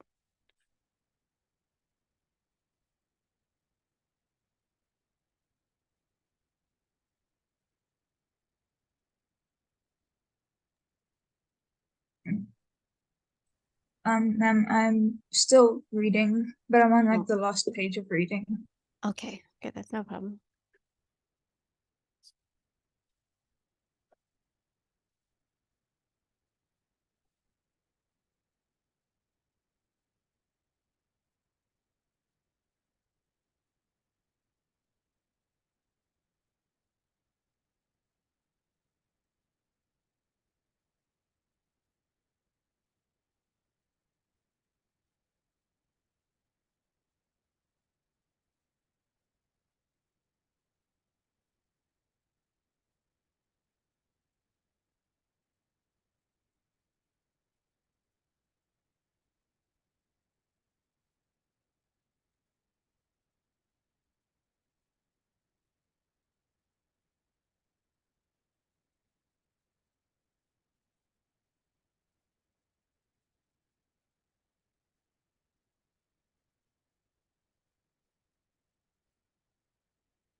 I'm sure Danny's having a internet problem.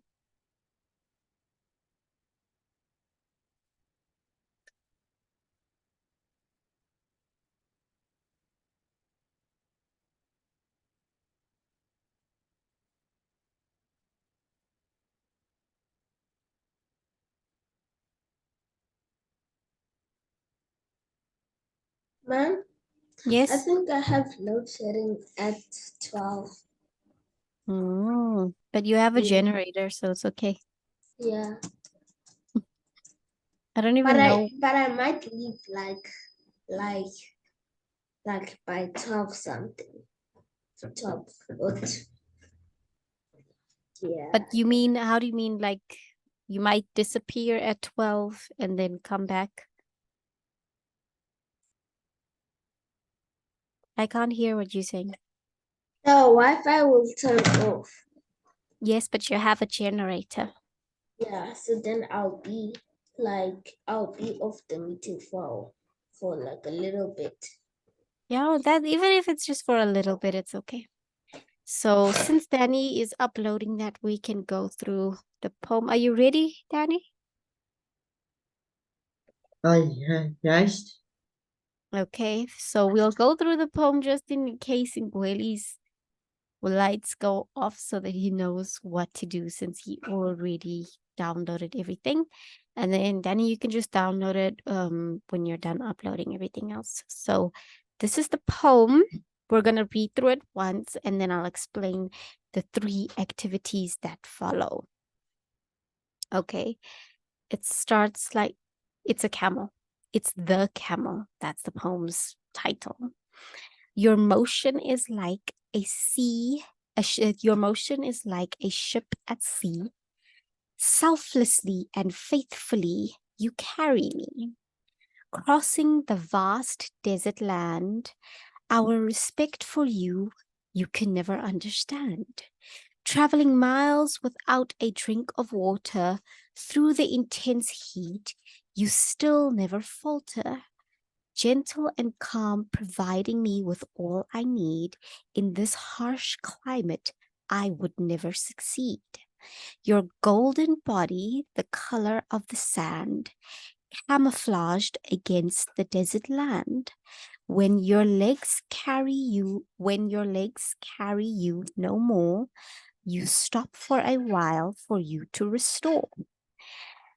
The delight of the shade from under a tree fills your entire body with glee. Your thirst is quenched only the river or sea, feeding on plants and harsh desert leaves. The camel, a symbol of ancient history. In Arabia, a land of culture and mystery. A dear place you will always have in the heart. The Abadan and the people of Emirate. So obviously that's the Arab people and the desert land in which camels carry them a lot. So places like Egypt and such. Okay. Here is the poem again, but it's not in order. It's scrambled. So this one, I'll give you the first one. This one, the last one on this page, is the first piece of the poem. So this one will be number 1, and you'll fill it in here. So you'll just go back to the poem here to see which one is number 2. And then you'll put the poem in order in these blank spots here. So then for activity number 2, rhyming words. So all the rhyming words that you find in the poem, you'll write down here, and then you can make up your own rhyming words if you want to in these empty blocks here. So for an example, tree, free, land, sand, sea, she, more, for. Like such. Are you following, Danny and Ingwili? Okay, and then the very last one is the missing words. So as you can see, there are a few missing words here, but they give you all the missing words right there at the bottom.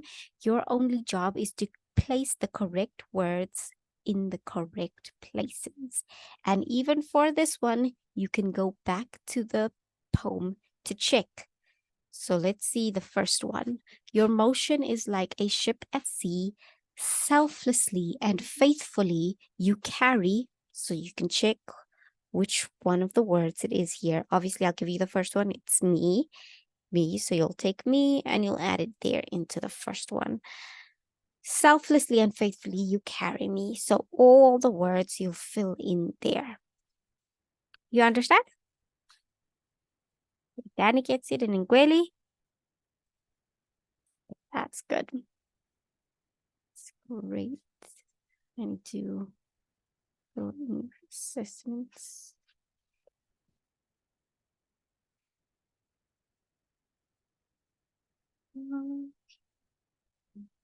Okay.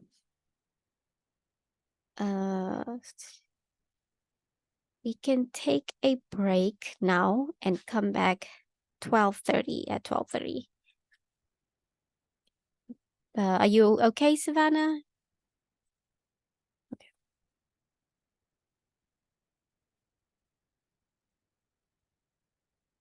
And everything that I did upload for everyone, please make sure to download it and read it well, because it will be in your assessment tests. Do remember that part.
Impatiently.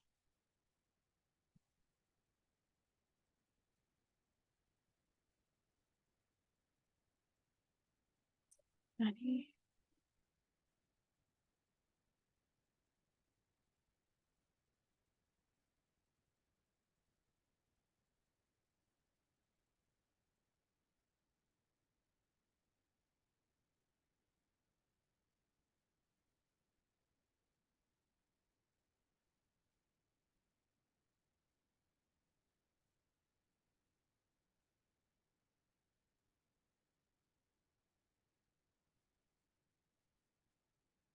Okay.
Hey, I don't know where Ingwili is, but Danny, did you start on the camel poem worksheet yet? The first one?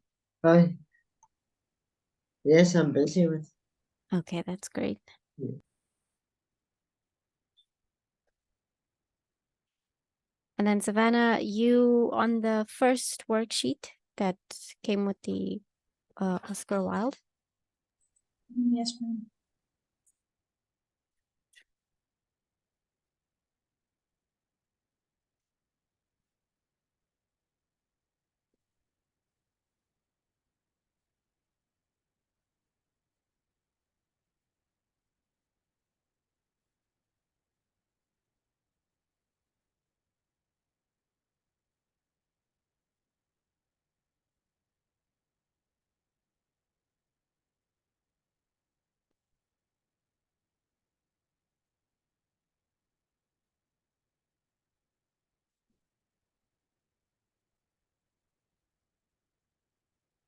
Mm.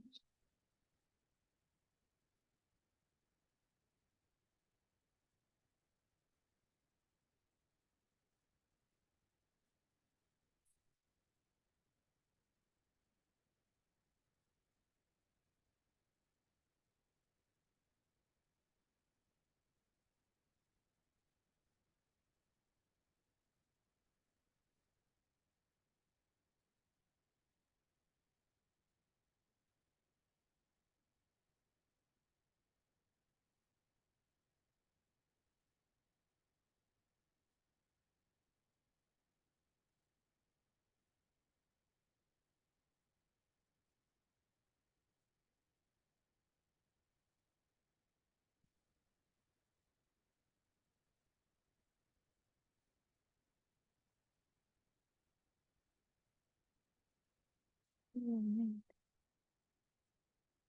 Mm.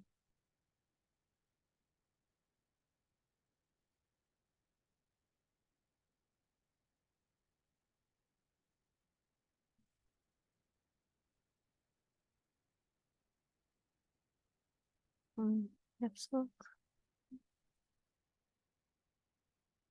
Name. Print.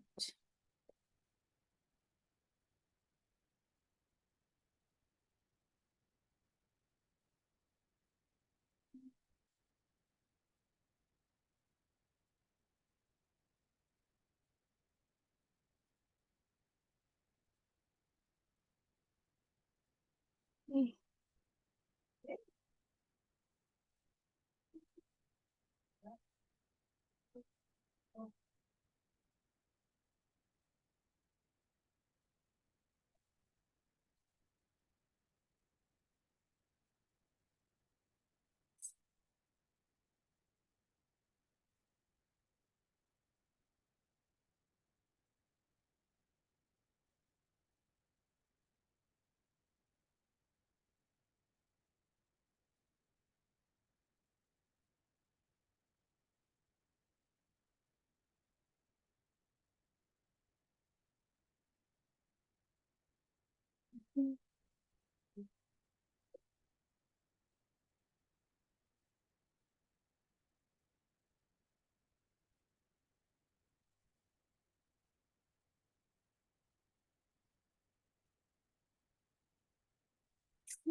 Fine, Gweli, you're back.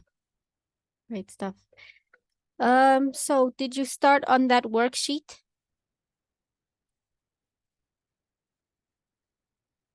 You did? You started whilst stacking whatever it is you're stacking there. Is it paint? Is it, what is it? Is it wood glue?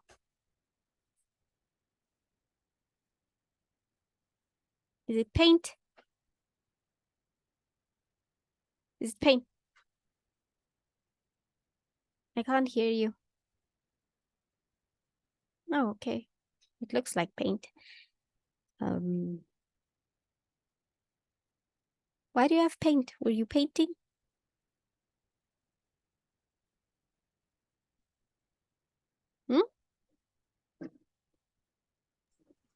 For school. Ah.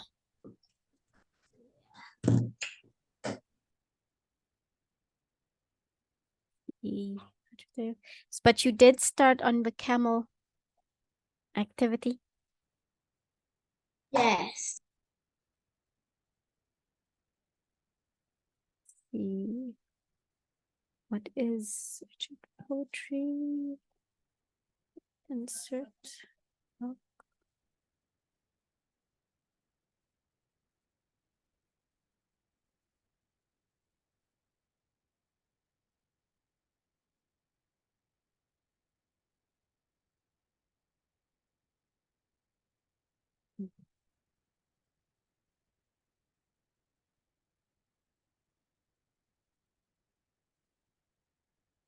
What is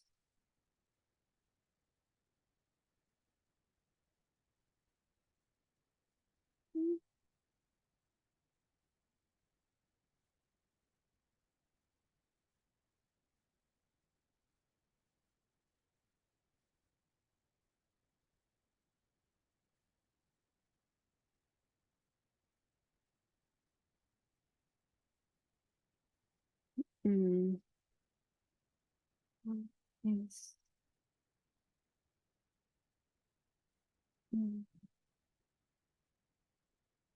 What is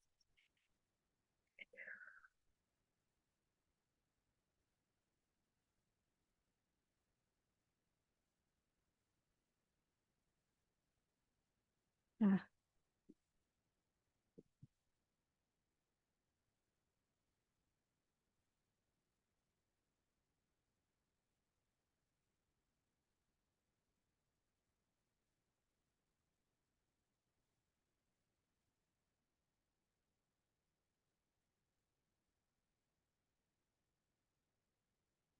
Why?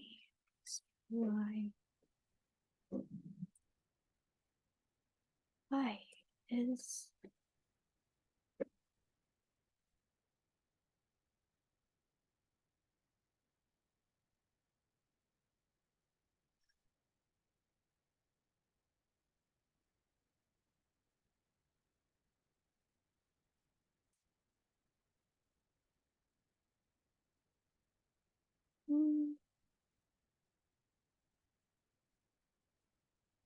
Ma'am, yes? I think you posted the one with the answers. Which one?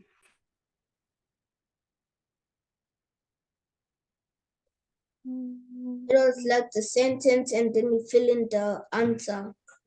Oh, you mean those words there at the bottom? Yeah. No, I didn't post the where they go correctly. I only posted the one that has the words at the bottom. You can decide where they go in each line. Okay.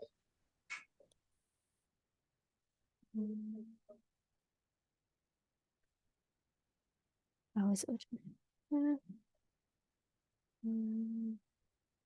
Is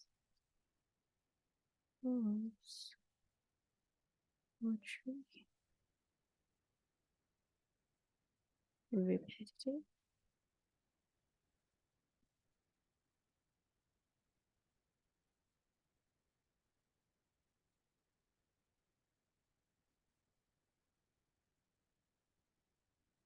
Repetitive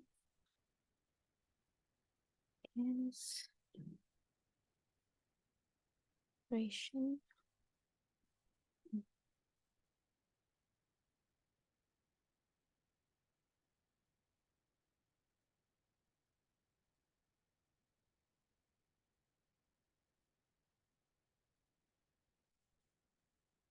Mm.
Mm.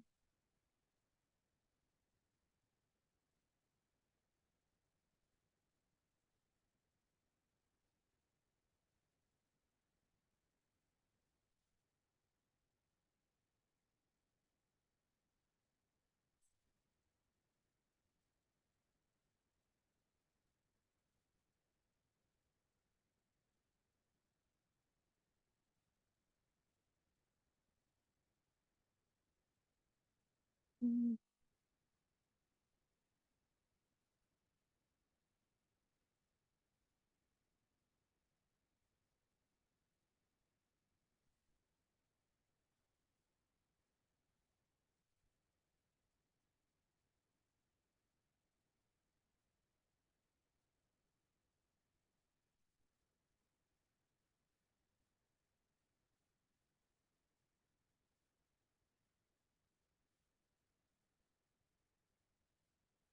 Okay. 12:44. Hmm.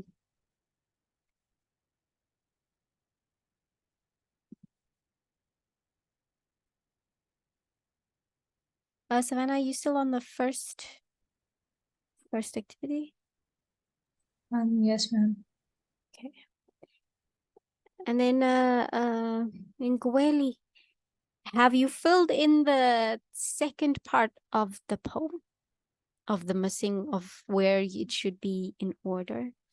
Since we are going to leave soon, I just need to know how far you've gotten. You have? What is the second part?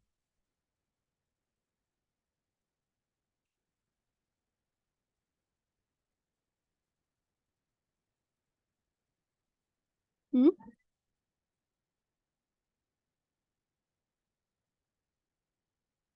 I'm busy filling in the words Let me see if I or can the show you. answers.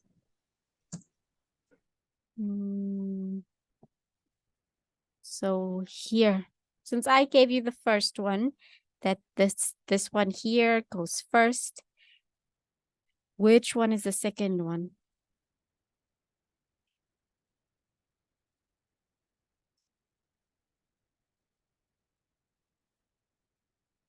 It's very easy. You could just look at the poem there. The first paragraph. The first paragraph starts with your motion is like a ship at sea. So that one goes first. And then the second paragraph starts with traveling miles without a drink of water. So we look here, you try to find traveling miles without a drink of water. So we now know that the last one is first. So you're going to put in this block here. Your motion is like a ship at sea. Selflessly and faithfully you carry me, crossing the vast desert land. Our respect for you, you can never understand. So that one goes first. So then the second one starts with traveling. So you can find the one that starts with traveling.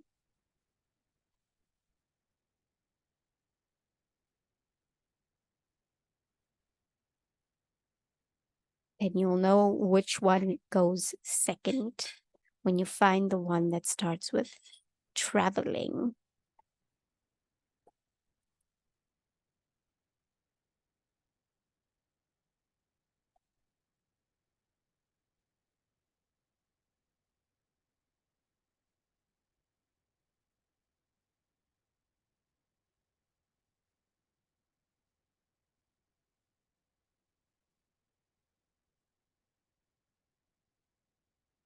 Did you find it?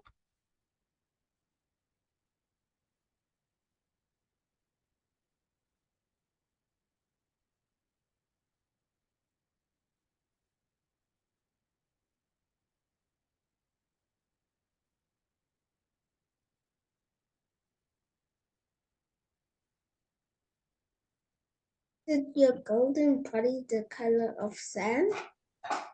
Let's see. Let's go back to the poem and then we see. So we know that the first one is your motion is like a ship at sea. Selflessly and faithfully you carry me, crossing the vast desert. Our respect for you, you can never understand. So your golden body, the color of the sand camouflaged against the desert land. When your legs carry you no more, you stop for a while so you can restore. So that one is first, and then your golden body is third. The third paragraph. So we need to find the second paragraph. So right after the first paragraph, the second one starts with traveling miles without a drink of water. So then that one goes into the second block. That paragraph goes into the second block. And then the third one is the one that you said, your golden body.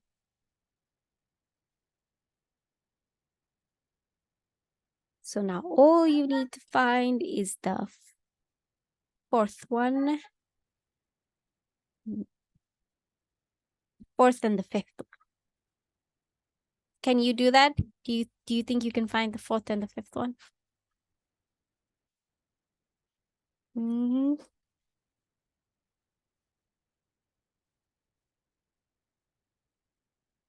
You think you can find it, Ngweli? Let's see. Let's see if I go here, because I didn't set. I didn't set a due date for it, but maybe I should.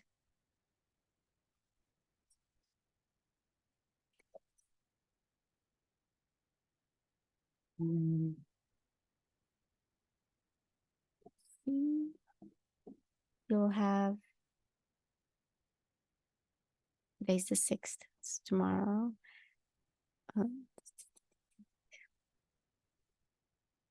Did it for Thursdays including my last.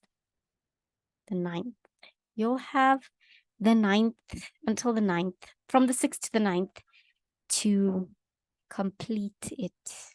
Save. Stop sharing from the 6th to the 9th to complete it. Do you think that's enough time? Okay, I really think that's enough time. How about you, Danny?